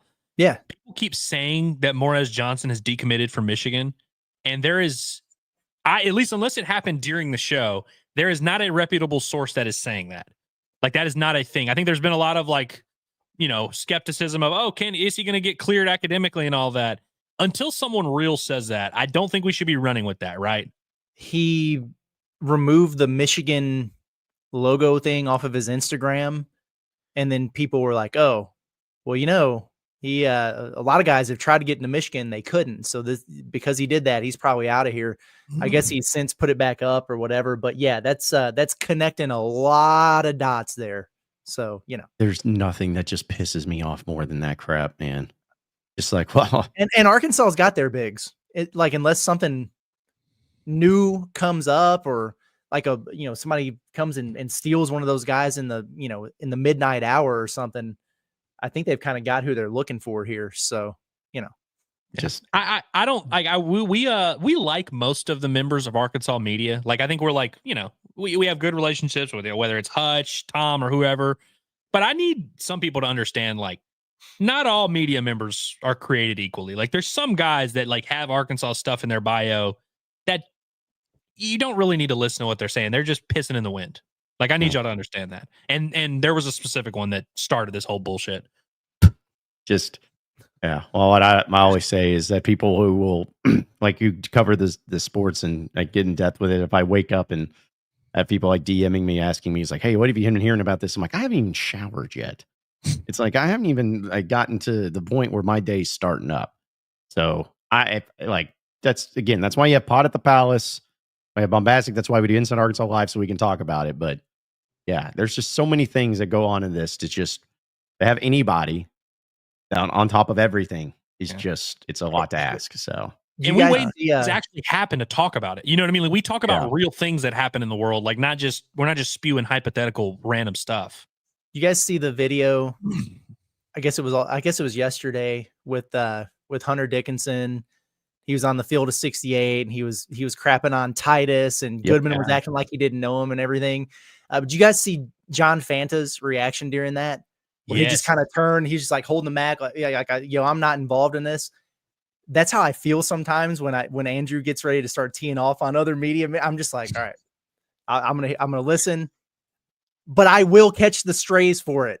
It never fails. Well, listen, they can hold me responsible. If I can't imagine, I threw shots at I wouldn't even say I threw shots at a media member last week. I just said, hey, y'all remember whenever someone made up a meniscus report? But now, Curtis doesn't. Don't tweet at Curtis about this. Tweet at me about this. All the time, Curtis will text me, be like, hey, so and so's messaging me and they're pissed. I'm like, just send them to me. Don't message Curtis. Message me. Somebody gets banned from the chat. It's like, yo, it's all over socials. Curtis, you asshole. I'm like, I don't even know. That's your fault, Curtis, for being the most respectable of us. Is that people come to you because they think you're the voice of reason. I'm far from that. That's where everybody's wrong. I'm the voice of unreason. Oh. I'm about to become a chaos agent, though. Well, I did. Speaking of, I did have off topic, but I had somebody in my DMs yesterday begging me to get them unbanned or unblocked from the Discord, and it was just very. I didn't know what was going on. So, I guess some of those that happens with me a lot too. I got that too, and I know who it is, and I actually meant to respond to that, and I didn't, so I apologize. But we have friends who are in there. We know folks who are in there. I love hanging out in there and talking to those dudes, but I'm not a moderator. I don't run that thing. We don't, I know there was a period of time back during the Natty State days where it was like the official Discord or, whatever. I just hang out there and talk with my friends, but I'm not a decision maker in that thing by any means. No, neither am I. So I said, I'm just now figuring out how to give reactions to people's messages. There's just so much going on there. Direct all your complaints to SCO Hogs. Yes. Yeah. Load him up in there and get in his DMs and make it crazy over there. This ain't the day to flood that poor man with no. He's struggling, dude. No, not at all. Not at all. All right, so let's go ahead and get to a few of your chats here, folks, as we get close to winding down here on the show. Finch just wants us to know that Inside Arkansas is the best boy band since the Backstreet Boys. Okay. I thought John might take offense to this. Why? Yeah, I know you're more of an NSYNC guy. Well, I like both, and I think Backstreet Boys have been going on for a lot longer than NSYNC because they broke up and really haven't really gotten back fully. So, I was 98 degrees. Yeah, I was about to ask which one of us would be who, but I don't really want to have that conversation actually. So I don't know enough about like there's always the one famous one. Like I know Justin Timberlake from NSYNC. I don't know anyone else from NSYNC. So I really don't know enough about each of the individual pieces. And I think some of them probably gone crazy or bat for the same team, and so we don't need to have that conversation. Which Jonas Brothers would we be? Because I actually know those guys. I don't know them. I'm showing my age here. I mean, I know who they are, but I don't. One of them's name's Nick, right? Yeah, Nick Jonas is he's the youngest one, and I would say he's probably the most famous one at this point. Who are the other ones? Nick, Joe, and Kevin. Kevin's the oldest one and the most boring one. Nobody knows him. Oh, well, see, I was going to say, showing my age of NSYNC is JC Chazez and then Lance Bass, Chris Kirkpatrick. Yeah. Don't know the other one. That got weird. Do any of them fit our archetypes? Like, do I remind you of any of them, those guys? Maybe Chris Kirkpatrick. Okay, I'm gonna do some research. Yeah, do some research on it. Just gonna be the biggest asshole ever. I keep watching the chat here for people to start throwing in what musical artists you might be reminding people of, because we all know. I'm just waiting to see what they say here. You're talking about Andrew, right? Yeah. Okay. Yeah, because I think so too. We all know. It'll happen. It's a frequent comp. I mean, he got free mac and cheese at Wright's Barbecue for it. So. Oh, you talking about Morgan Wallen? Yeah. Yeah. You know what's crazy? I've been listening to Morgan Wallen a little bit here lately. I'm not a huge country music guy in general, despite being from the sticks. But when the sun comes out and it starts getting warmer, you get closer to summertime, all of a sudden I start listening to country music a little bit. I've been dabbling with some Wallen. Also, Steven says, I want to thank you guys for helping me win my office bracket this year. The knowledge on teams that you guys talk about on here is unmatched. Dude, our Inside Arkansas bracket ended up doing pretty well, which is funny because all three of our individual ones were worse. Right. Yep, very much so. Well, speaking of that, I wanted to give a shout out to our winner. We had a tie, actually. Victoria ends up winning our bracket challenge. So, Victoria, if you're in here, I'll try to find and see if we can get in contact with you to be able to send you your prize. But shout out to you over Clifford Morgan. And the reason I posted this is because it's like, well, it's tied. How did Victoria win? Well, they do a point differential where you have, somebody has to select what's the total points in the championship game to be the tiebreaker. And Victoria had 164 points. Well, that was pretty well off. 164 when there was only 128. Well, Clifford, you didn't fill yours out, my man. Yeah, that's tough. Fill yours out. He probably thought there's no way it's going to come down to this damn tiebreaker. And it did. And you could have had it. You could have had it, my man. But what's the consolation prize for Cliff? I don't know. Should we give him one if he didn't even fill out the score? I mean, something less cool, but something. Yeah, we'll just should we give him? I'm sure we can figure. We could just let's offer him this, and you can shoot this down if you want, guys. Let's get if he can formulate a 60-second video take on any of the three Razorback sports, we will react to it on the show. I think we need to start mixing that in where we just maybe we'll rattle off a little video take. Wait, you're saying that's his winning? Like he went? Yeah. That's his reward? That's a big prize. I mean, that's a big prize. Sheesh. Well, I don't know if we could swing that, man. That's that may be a first prize winner right there. If we start getting a bunch of submissions, maybe we should just create a separate email here for them, and we can have intern Reagan screen them. Yeah. and decide. I don't know what I'll would be screen 'em. worse than that. Like there'd be, it's like, yeah, we need, I would want to do something like that, but I'm also afraid of what it could become. You know, like if you create a monster, what it could end up being and the type of stuff that we'd end up getting. Because We'll settle. He can. We'll give him a free subscription to the Bombastic Podcast Wow. on his Apple, or Spotify, whichever one he has. My goodness. Like, what does the winner get? yeah, Goodness gracious. I was man. going to say throw him into a free subscription to the Discord because that'll really. We'll let him join the portal chat of the Discord. Yes. What a prize. Let's see. Yeah. Also, Finch was saying that he's going to be at Alumni Hall next Friday, and more than likely will stop by before the game. Hogs by 20. Excellent. We'll see you there, Finch. We'll be there next Friday at noon. Hit the at breaking Alumni news Hall. button again. Oh no! Is it real? Did you hit it? I did. I guess you can't hear it, but yeah. From a dude Thero on Instagram. He says, Razorback Nation, I want to start by giving all glory to God for blessing me with the talent, strength, and opportunities to get to this point. This decision comes after much thought and reflection. I'm incredibly grateful for the experiences I've had throughout my journey. I want to extend a heartfelt thank you to the University of Arkansas, Coach Cal, the staff, the GAs, managers, teammates, fans, and all of Razorback Nation for their unwavering support and belief in me. The memories we've created and the lessons I've learned here will always hold a special place in my heart. I want to also thank my family and friends for being there and for supporting me every step of the way, especially my mom and dad with how much they've sacrificed to put my siblings and I in better positions to be successful. After a lot of hard work, dedication, and preparation, I'm ready to take the next step in my career and can't wait to see where this journey leads. With that being said, I'd like to announce I am officially declaring for the 2025 NBA draft. There you have it. And he didn't clarify, of course, like the whole, I'm doing the, I'm not hired an agent, or I might come back, or you think that's a pretty definitive, Seems, yeah, I mean, it seems that way to me. I feel like if you had the plans to, potentially come back or keep those options open, you would make that pretty clear. Yeah, you would have specified for sure. Yeah. Yeah. So there you have it. Dude Thero. That's a tough one. Yeah. No, it is. And honestly, I thought about it in two separate ways with the do.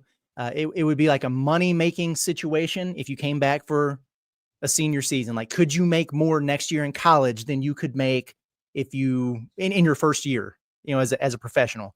And the answer is probably maybe. But the other part of the question here is, how much can an Adu Thero really up his draft stock at this point? Unless he becomes a 40% shooter, he's probably kind of maximized it, right? And I saw that Jonathan Gavoni put out his updated mock draft earlier today and still had Adu mocked in the first round. I think he had him at 26, which I had seen him slipping into the early, second round projections or whatever. So, and he's got the injury history and everything like that. So there's a lot for him to consider there. We do know that Arkansas did make a concerted effort to put together an enticing package to retain him, but here we are. And so now what that does is it opens you up to hopefully go ahead and lock down and get a quick announcement on Trevin Brazil. And then you're going to need to add some depth at the 4. I don't know if they want to do that with a big, tall wing like a Nate Ament, or if they want to get more of a bruiser, somebody to complement Trevin in the way that Adu did. But you're losing a grown man and a guy who was your leading scorer and your leading rebounder. And even if you're expecting more from a Trevin Brazil, you need to be able to replace what you're losing there in Adu Thero. And it's a big one. Wish him all the luck in the world. The dude was awesome. Worked his tail off. So much fun to watch. And I hope he kills it in the next stop. Yeah, a lot of times fans do the thing where they're like, oh, why don't the guy just comes back and then he'll up his draft stock. He'll become a lottery pick next year. And I get the premise of that. And sometimes when you're looking at a guy like a freshman, like a Carter Knox, who's still very young, it maybe makes sense. But when you are 21, 22, 23, like if you're going to be a year older, you not only need to be a lot better, but like you said, you need to have like a new skill set that you're introducing. You need to really be a legitimate 3-point shooter, or there needs to be a new facet to your game. And so, not saying Adu Thero couldn't have done that, but I think the likelihood of him coming back to Arkansas and really improving his draft stock in a meaningful way was very unlikely. Like if we're being honest, but to your point, like there was definitely a thought of, could he make more money? You put together a bag and, he opts to go to the draft, and it's hard to knock that decision. At the end of the day, all these guys want to play basketball at the next level. Playing in the NBA is everyone's dream. When you go to play for John Calipari, frankly, that's your goal is I'm going to go to Cal. He's going to get me to the league. And Adou Thiero has been with Cal for 3 years, and he has worked himself into a legitimate NBA player, a guy who, like you said, maybe a late first round, maybe an early second round, whatever the case may be. And so more power to him. Of course, we loved watching Adou Thiero. We loved his skill set. We loved how hard he played. Like, he was awesome. And I'm glad he was able to come back and play in the NCAA tournament, even though it didn't go the way that he necessarily probably wanted it to go. So we commend him for all that. And now to the point you made, you got to go out there and get some more depth, whether that's in the front court or if it's just on the wing or whatever. And also that bag that you were planning to spend to get a Adou Thiero bag back, where does that go now? And exactly. I think there's a lot of possibilities there, and there's some intriguing possibilities. I'm sure we're gonna talk about them all, but I definitely think this is, I don't want to say a big blow, but you use the term grown man, and I think we talk about Arkansas needs physicality. They need a big, and they need all this, and that's true. Adou Thiero kind of brings a lot of that. He brings that versatility, and he brings that tenacity to where, regardless of who you got for the 5 spot, you were going to have a big grown man at the 4.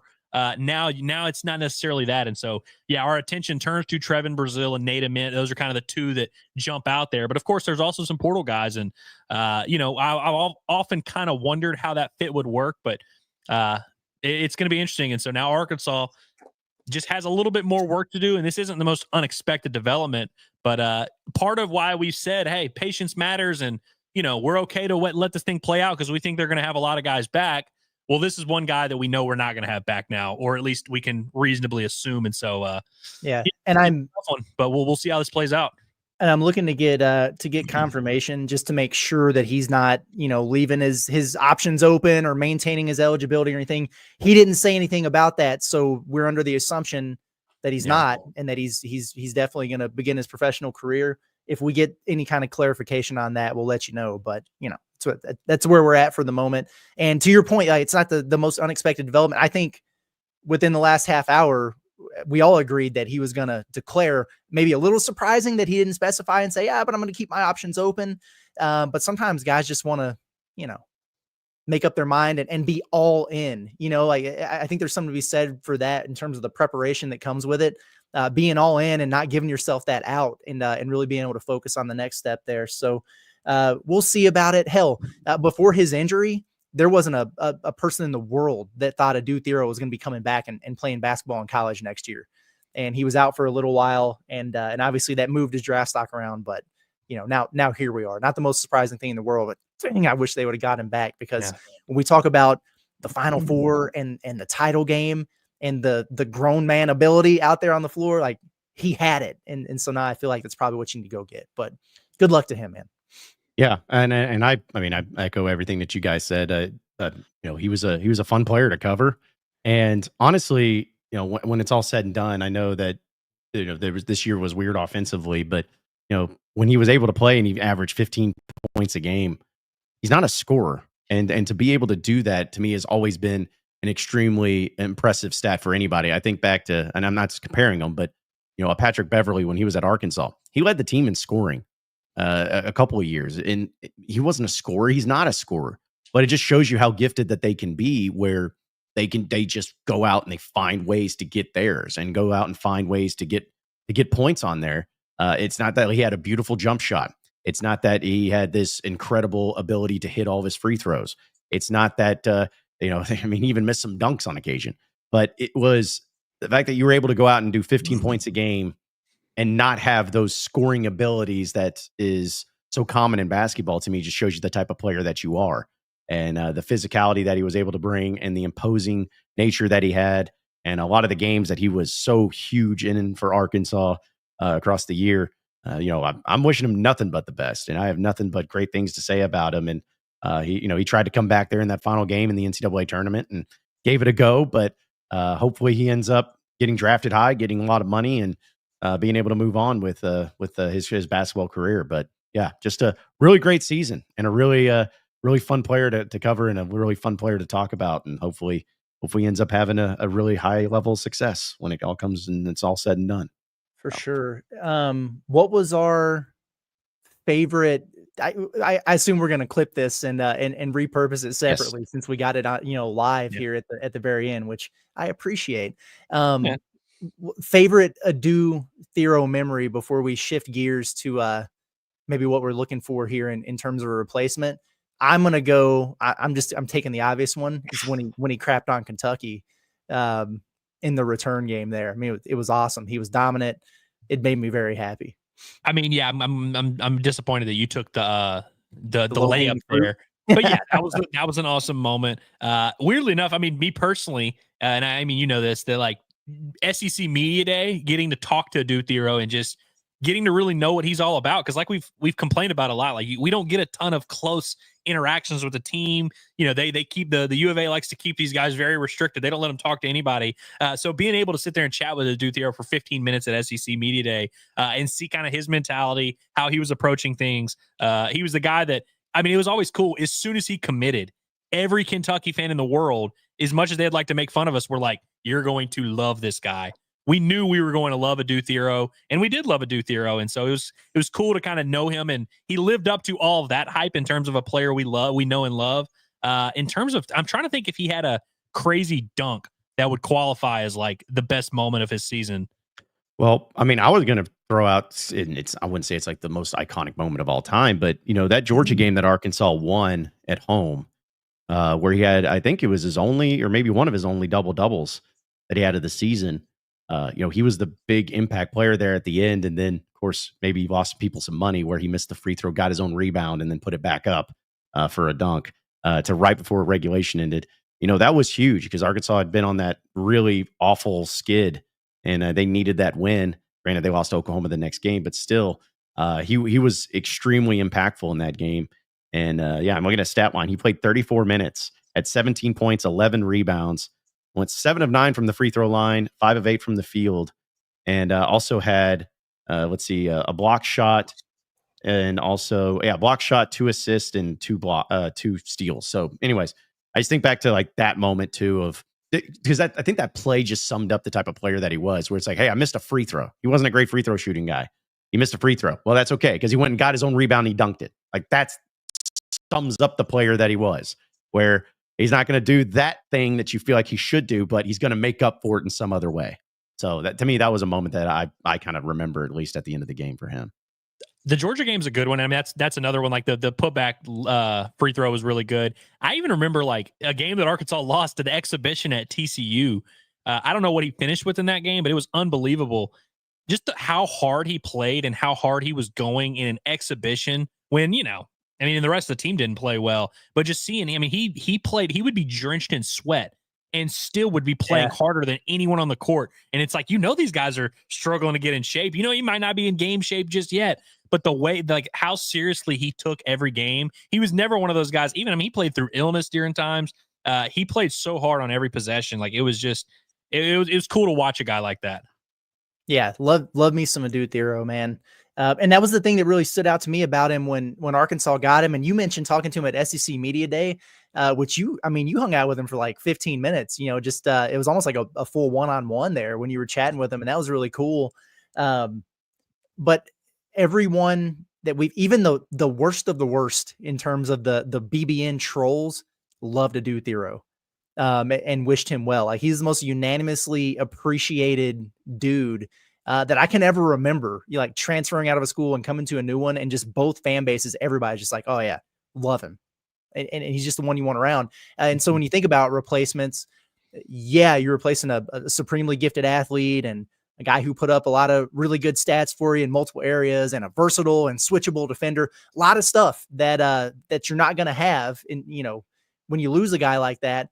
But another big piece of it is just having that kind of presence in your locker room and around the program. And we talk about culture and the foundation and what a Razorback's supposed to be and what John Calipari wants to be, all that stuff. He embodied all of it. And so, yeah, you want to go out and get really talented players, but you also want to get the dudes who fit, who understand that. And I don't think anybody can bring to the table everything Adu Thero did. And that's not me saying, oh, he's a first team All-American, he's Cooper Flag or whatever. But he just brings a little bit of everything, versatile on and off the floor. and he's gonna be missed. And you can bring in guys who are better in certain areas of basketball, but he kind of struck me as the complete package as a human being and a player. He's a good dude. You said it there, Curtis, that like you're not going to be able to replace what Adou Thiero brings in just one guy. Like you're not just going to bring in a guy that's like, all right, now you've got the 15 and 8, you've got the defense, you've got the tenacity, you've got all that. But in terms of replacements, one thing that if you're looking for a silver lining here, Trevin Brazile, who a very different player than Adou Thiero. I'm not saying, hey, that's who's going to be the Adou Thiero replacement. But Trevin Brazile, if you remember, what kind of turned things around for him was when Adou Thiero left the lineup and was out for a while, and Trevin all of a sudden got consistent minutes. And I think one thing we've learned with Trevin is that the best version of him, you're not really going to get the best version of Trevin unless you're playing him 25, 30 minutes. Doing the 12 minutes off the bench thing doesn't really work. And so if you're looking for a silver lining, you're probably going to get more minutes for Trevin, which is the way to kind of unlock the best version of him. But you mentioned it, you're going to have to replace some of that, the physicality, the tenacity in other areas. I mean, we talk about portal pickups, like a guy like a Nick Pringle, who is a kind of similar body type and a very, very different player. Definitely not the guy that it's like a 1-for-1 thing, but I think he could maybe replace some of that. But I think Carter Knox also, who, by the way, Carter Knox, you mentioned that Georgia game, that was where Carter Knox started to really become a grown man. He can actually replace some of that physicality and that just ability to crash the boards and offensive rebounds and just brings that grown man mentality.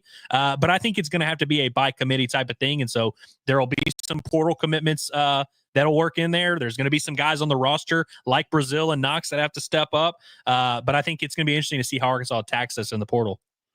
Yeah, the physical presence of him is something that, like you just, some people do this. You just look at a stat line and you're like, oh, we can replace somebody who had 15 and 6. Like, that's it. But you also got to throw into the fact that he's 6'8" and 220 and a physical presence. It wasn't like, he was such a guy that, was just the classic, oh, there's your stats and you just replace him. Boom, boom, there it is. Like, he was a player that you're like, oh, like I remember going up against St. John's.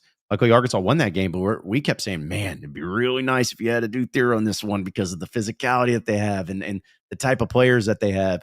He's just that guy that can do so much. You don't feel uncomfortable if he has to go out and if there's a switch and he has to guard a perimeter player. But I also don't feel like it was just, oh my gosh, here we go. If he had to go down low and guard a guy that's backing down on him, like that's just the type of player he was. And again, I really liked and enjoyed watching him play. But I got a real important question for you guys, probably the most important one about Adou Thiero.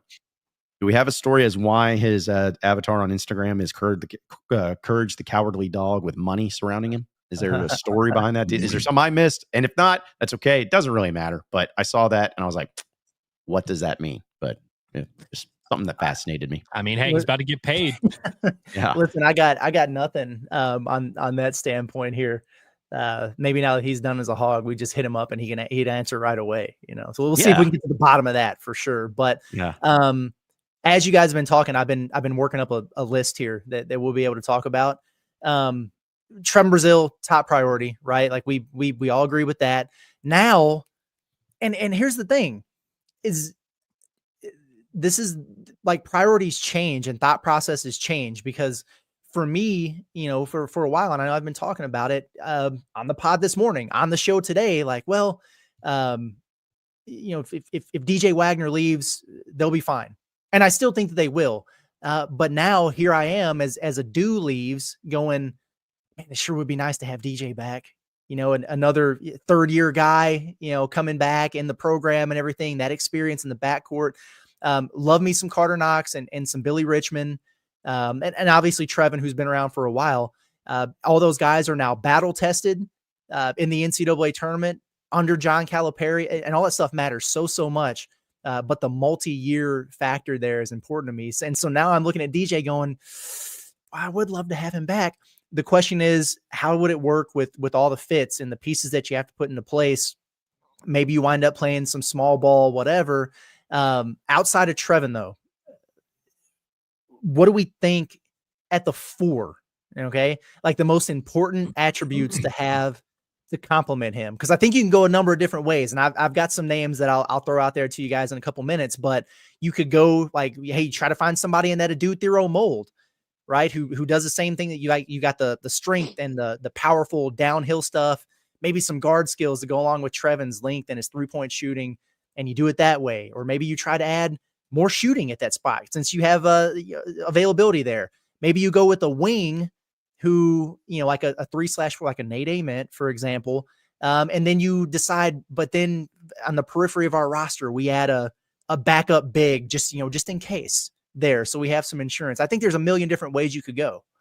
So I think with Trevin, one, I mean, we talk about, we think of him more as like an offensive skilled player. He does offer some rim protection. I think he does offer some, help side defense ability to come over there and contest shots and stuff like that. His length out on the perimeter is certainly makes him an interesting piece because he's switchable and stuff like that. But I think when you face teams that have a true back to the basket big man, a guy that you can throw the ball into the low post and he's going to bully you. I mean, the first play of the game against Texas Tech was them going right at Trevin and backing him down. And I don't think he's a great post defender. And that's why a guy like Nick Pringle kind of intrigues me. And I know Pringle doesn't have the most diverse, well-rounded skill set. But what he does have is size, strength, ability to kind of match up physically with some of those guys. But I think you definitely need, whether it's him or someone else, you need someone that can really go, match that physicality against teams that have a true big that run offense through a big guy. Because I don't think Trevin is going to be that one-on-one post defender. And you mentioned the guard skills that you can maybe put next to him. And I think that's where a guy like Nate Ament is kind of intriguing to me, where one, of course, I mean, your floor spacing, if you have Nate Ament and Trevin Brazil on the floor at the same time, you're going to have some big time, spacing there. I mean, that's going to present some issues. And I think those guys could play well together. Weirdly enough, I know a lot of people talk, rebounding is kind of the big thing because Arkansas got out rebounded so badly in their game against Texas Tech. Trevin does rebound pretty well on both ends of the floor. Per 40, I mean, he was averaging, I believe, over 10 minutes per 40 or 10 rebounds per 40. Obviously, you can never have enough rebounding, but I think that's a little bit of an easier thing to replace. I know that the chat's going to get triggered by that, but I think next to Trevin, you do need somebody that has that real big body that can match up with some of these guys. But I think there's a few guys out there in the portal and out in the high school class that maybe could fit that type of mold. And I want to clarify real quick, and I'm passing the mic right back to you, John. But I do see people in there like, oh, we got to have big men. We got to have big men. The question that I'm asking is, who is at the 4 with Trev? Like, you need more than one guy there. I get it. Yes, Arkansas does need big men. They're going to get it. I expect them to get Malik Ewan and Nick Pringle. And if they don't get one of those two, then they'll get another one. I'm talking about, you had the Adu Thero, Trevin Brazil combo there at the 4. How do you go about filling that slot now that he's out of there? So that's what I'm getting at. And I got options for all of them, but John, go ahead. Sorry. No, I was just going to say that, it's a simplistic way of putting it, but because it's not just this one thing and then the rest of it doesn't matter to me. But I want an immovable force type person where it's just a big bodied guy that doesn't get back down easily, that is going to, when somebody tries to drive into the lane and they just run into the side of a mountain type of thing.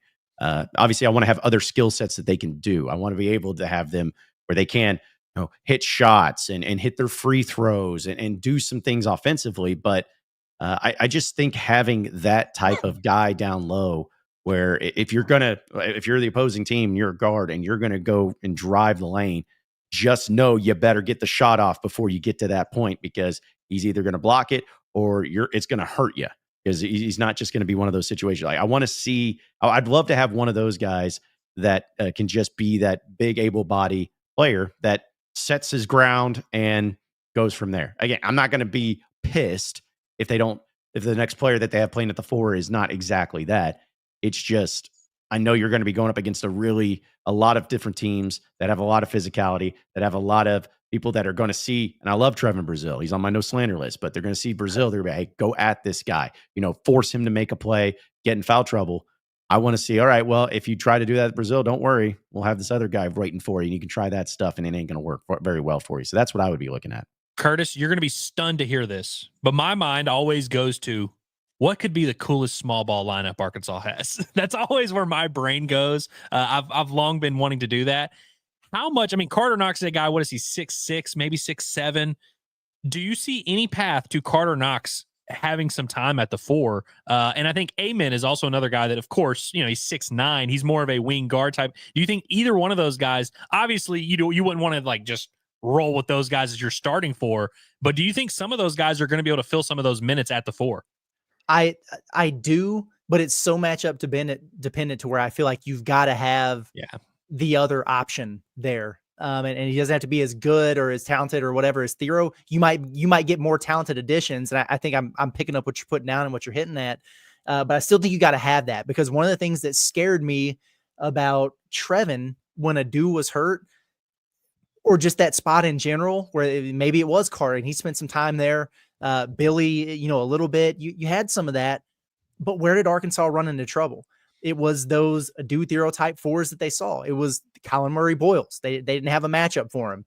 It was Arthur Kaluma. They did a little bit better against him. It was the situation with St. John's, where they had just big, tall, long, essentially guards at the 4, and that challenges Trevin as a perimeter defender. But then if you go with Knox, then you might be in a tougher situation. Against Texas Tech, it was Darion Williams, who's 6'5", 6'6", and he's 250 pounds. And if it's Carter, then he's backing him down. If it's Trevin, he's blowing by him. So having somebody who can kind of negate that mismatch nightmare, I think is really important. It doesn't mean that it has to be your starter. It doesn't mean that it has to be your dude. You just got to have the option to go to that, because I think you're right. What feels like the most likely scenario for me is that Arkansas beefs up with, some more wing talent there, and they get more of a specialist role alongside Trevin at the 4, which, to go to another one of your points, Andrew, it seems like Trevin plays his best basketball when he knows he's the dude. He knows his minutes are going to be there, and the guy behind him is not necessarily, doesn't mean he's a bad player, but he's maybe not the biggest threat in the world to take his job. All roads lead to Arkansas going out and getting a front court guy that is simply just big. Like, that has no other skill set other than just being big. You know what I mean? And I know that sounds like an oversimplification, but really, you just need that reinforcement, because like you're saying, you're going to face matchups where, hey, you might face some teams that are going to spread you out, in which case having the Amens and the Brazils of the world will help you, but you are going to face those teams that are going to have you in a dogfight, that are going to have those just 6'7", 270 brick shit houses, like you're gonna need to match up. And so I do think Arkansas, regardless of what pieces, we can talk about the big name pieces, but there needs to be, like, Arkansas's 9th or 10th guy off the bench needs to just be some stout, strong guy that averaged 4 and 4 at his last school, that just can come in and give them some minutes. Because like we're saying, Trevin realistically is going to probably play 28, 30 minutes. So it's not like you need a guy that's going to come in and be a starter level player. You really just need reinforcements for foul trouble, for specific matchups. And I think those guys, I mean, we can talk about names, but I think you can go out there and find a guy like that. Yeah, no, I agree for sure. I've got some names that I can throw out there.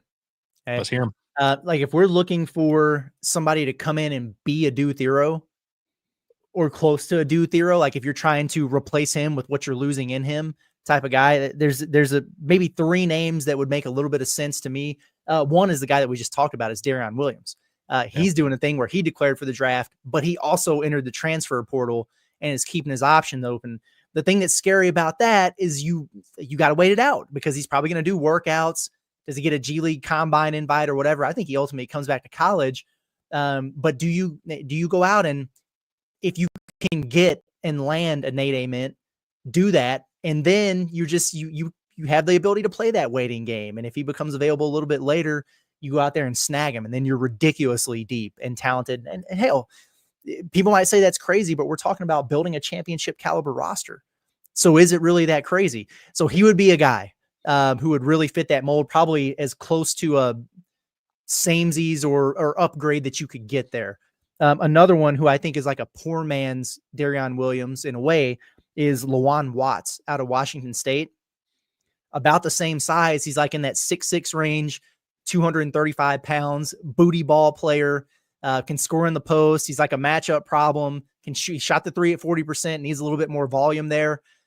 Another one who fits the mold of the same type of player, a guy that you've mentioned in the past on this show, Andrew, Damian Collins, because he's athletic enough to be able to play the 4 and guard the 4. He's closer to a Trevin in terms of his measurables and like the best things he brings to the table outside of Trevin's a better 3-point shooter. But that would be an interesting compliment. That would help your rim protection. So that would make a little bit of sense to me. Hell, there's several other guys we could name. If you were trying to, like, if you got an amen who would then be a dude for you who's getting a bunch of shots up or whatever, or if you wind up getting an Ian Jackson or somebody else in the backcourt and you're really just looking to fill roles there. I mean, you could get like an Elijah Saunders who just left Virginia, who Cal pursued to kind of be maybe that 9th or 10th man this past year when he came out of San Diego State. He's 6'8", 230. A guy like that could make some sense. Jordan Burks, who we thought was going to be a Razorback, who was going to come over from Kentucky, role guy, but he went to Georgetown and averaged like 5 and 5 this past season. If you're looking for depth there and increasing your talent at other positions, that could be a guy. So a lot of options there for sure. I know I just rattled off a bunch of names, but there's a bunch of possibilities that you could have. And just spitballing off the top there's 8, 10, names that we could consider. And then we'll see who they wind up contacting and pursuing here. I just want it to be a player that they have played against this year and that did well. Like if it's Darian Williams, it just feels like that's the tradition that they have to have a player that comes to the portal because they played against him. And maybe it's him. But yeah, that's and it goes back to the whole point of with this whole transfer portal and everything too. Yes, Adu Thero leaving, you would rather have him stayed. It'd be great if he stayed. But it's not like, well, there's that. You have no options now at getting somebody in that can do just as good, maybe even better. That was your one chance at making the Final Four, and it's gone. I love Adu Thero. I think he's a great player, but as you've laid out, Curtis, there are plenty of other players out there that could step right in, do really well, fit right in, and really help Arkansas next season. So it's as simple as that. The reality is you also don't have to have the exact same type of roster. Adu Thero is a specific type of player. He presented what he presented at the 4 and he was awesome. But like we've said, you're going to have to kind of replace those skill sets in different ways. Like your team is just going to be different. And with some of the guys, some of the talented freshmen coming in the backcourt, maybe a guy like DJ back, maybe you get a shooter like a Wilkerson or an Ian Jackson, your team's just going to have a little bit of a different identity. And with Trevin Brazile playing a ton of minutes, it's just going to be a different identity there. Damian Collins would fit the criteria of someone who busted Arkansas's ass this year. And he is the exact, like when I'm glad you mentioned him because I kind of forgot about him, honestly. He's the exact type of guy that is not the type of dude that you're going to look at and everyone in the country is going to be like, whoa, Arkansas got Damian Collins. Wow. But he brings a lot of those skill sets. And I think off the bench would be a guy that would be pretty much overqualified for his role. Got some experience. He's got the Cal connection. That's definitely an interesting one. I'm going to see where I'll be interested to see where he ends up. Yeah, I mean, he's 6'9". We know that he's a super bouncy athlete. And this was the year where he wasn't hurt and had opportunity. But yeah, he fits. Unless he's going mid-major or something, he's not going to be a guy who's looking at starting and playing 35 minutes somewhere. He played 20 minutes per game. There at LSU, 8 points, 4.3 rebounds, 1.5 blocks per game. Cool. You put that beside Trevin, and I'm Gucci there. I'm good. Yeah. Especially if you have a guy like Ewan, who is a more of an offensive center that would, a guy that Arkansas could run offense through. It'd be nice to have a guy like that off the bench to kind of complement that. Right. Pringle, who's a bruiser and a rebounder and a physical player. And then, like the more athletic finesse guy that can go to the top of the square of the backboard and block a shot. Yeah. I mean, there's possibilities there. Yeah. I wouldn't be mad about it. I really wouldn't be. And it goes back to trusting Cal and trusting what they're doing and, trying to make the right decisions for whatever it may be. But yeah, I feel like it's not that there's going to be this like major, at least hopefully not major drop off of next year of suddenly like, oh, you had Adu Thero, he averaged 15 and 8. Now, whoever you replace him with is going to drop down to like averaging 7 and 4. Like it just doesn't equate to that. It doesn't mean that it's something that where, hey, if it's a player that is, from the SEC, I'd love that. I didn't realize that Darian Williams took 26 shots against Arkansas in that tournament game. I did not realize that that was by far. He was getting them up, buddy. Dude, that was by far his most attempts in the single game last season, and like not even close. No other game was even close. So, but yeah, if it ends up being him, it'd be great. But yeah, again, I'm bummed that Adu Thero's gone, but I'm not. Oh, world's ending. This is awful. We'll never recover from that. I'm slightly nervous just because that's a big piece. Mm-hmm. That, we knew they were making an effort there. So you're in the back of your mind, it's just like a safety net of, but if they wind up getting him back, then you're in a really good spot. And now you're like, they got to replace him. But it's also exciting because what it means is another addition that you otherwise wouldn't make. So we get plenty more stuff to talk about. And like we said, kind of what we started the show with, Curtis, you were saying Arkansas shouldn't be in a position where they have to kind of cut corners. Like, we know they have money. We know they're going to be able to compete with some of these guys in the NIL department. The money you're not spending on Thero, you haven't spent any money this offseason. Obviously it's going to cost some to keep some of your guys intact. Trevin ain't going to play for free. Carter's not going to play for free. But I think Arkansas could get pretty creative with how they round out the roster around these guys. And like we said, you're not going to have that 15-6 from Trevin or from Adu Thero, but you could have a very different roster. And there's a lot of intriguing possibilities for sure. Yep, absolutely. Well, I know it kind of worked out timing wise. I can't believe Adu Thero decided to do that during the Bobby Petrino press conference. What a jerk. There's a Bobby Petrino press conference. Ironically enough. Yeah. Right at 1:30. So yeah, but I guess we'll just have to catch that later. But either way, any final thoughts, guys, before we roll out of here? And for those of you who missed it, by the way, we're going to cut this and redistribute it on our YouTube and everything. So in case you just tuned in, but any final thoughts before we roll out of here? Buckle up. It's showtime now. What do we have? We've got, Big Z's out of here, Boogie's out of here, Adu's out of here. Eventually they're going to start, getting the pops there in the right direction. It's coming. And now we have an entirely different position than what we've been monitoring to monitor. And I have material now for the Pod the Palace. I can't wait. Looking forward to it. And who knows, the news for the day might not even be over with. So there you go. We begged for news. We begged for clarity. This is not what we wanted, basketball gods, but we will be back soon with a different request. But yeah, like you said, strap in. This is a journey, and it's going to be fun to watch this roster come together. And woo damn pick, the Hog is still strong. Things of that nature. Yep. And I just want to first off say, I told you it'd be an insane day, so I'm right. I'm justified. There you go. And also, just remember, folks, what Cal said best. I love coaching this team. He loves coaching this team. No matter who it is, he's going to love them. So just be ready for that too.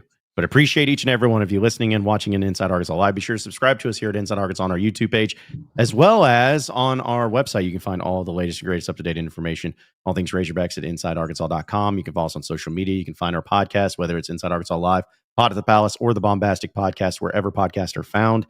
And we're going to keep it moving, keep it shaking, and anything that happens, any news that breaks, we're going to go live right here at Inside Arkansas. So be sure to hit that bell at the top so you can be notified whenever we do go live. So that'll do it for us today.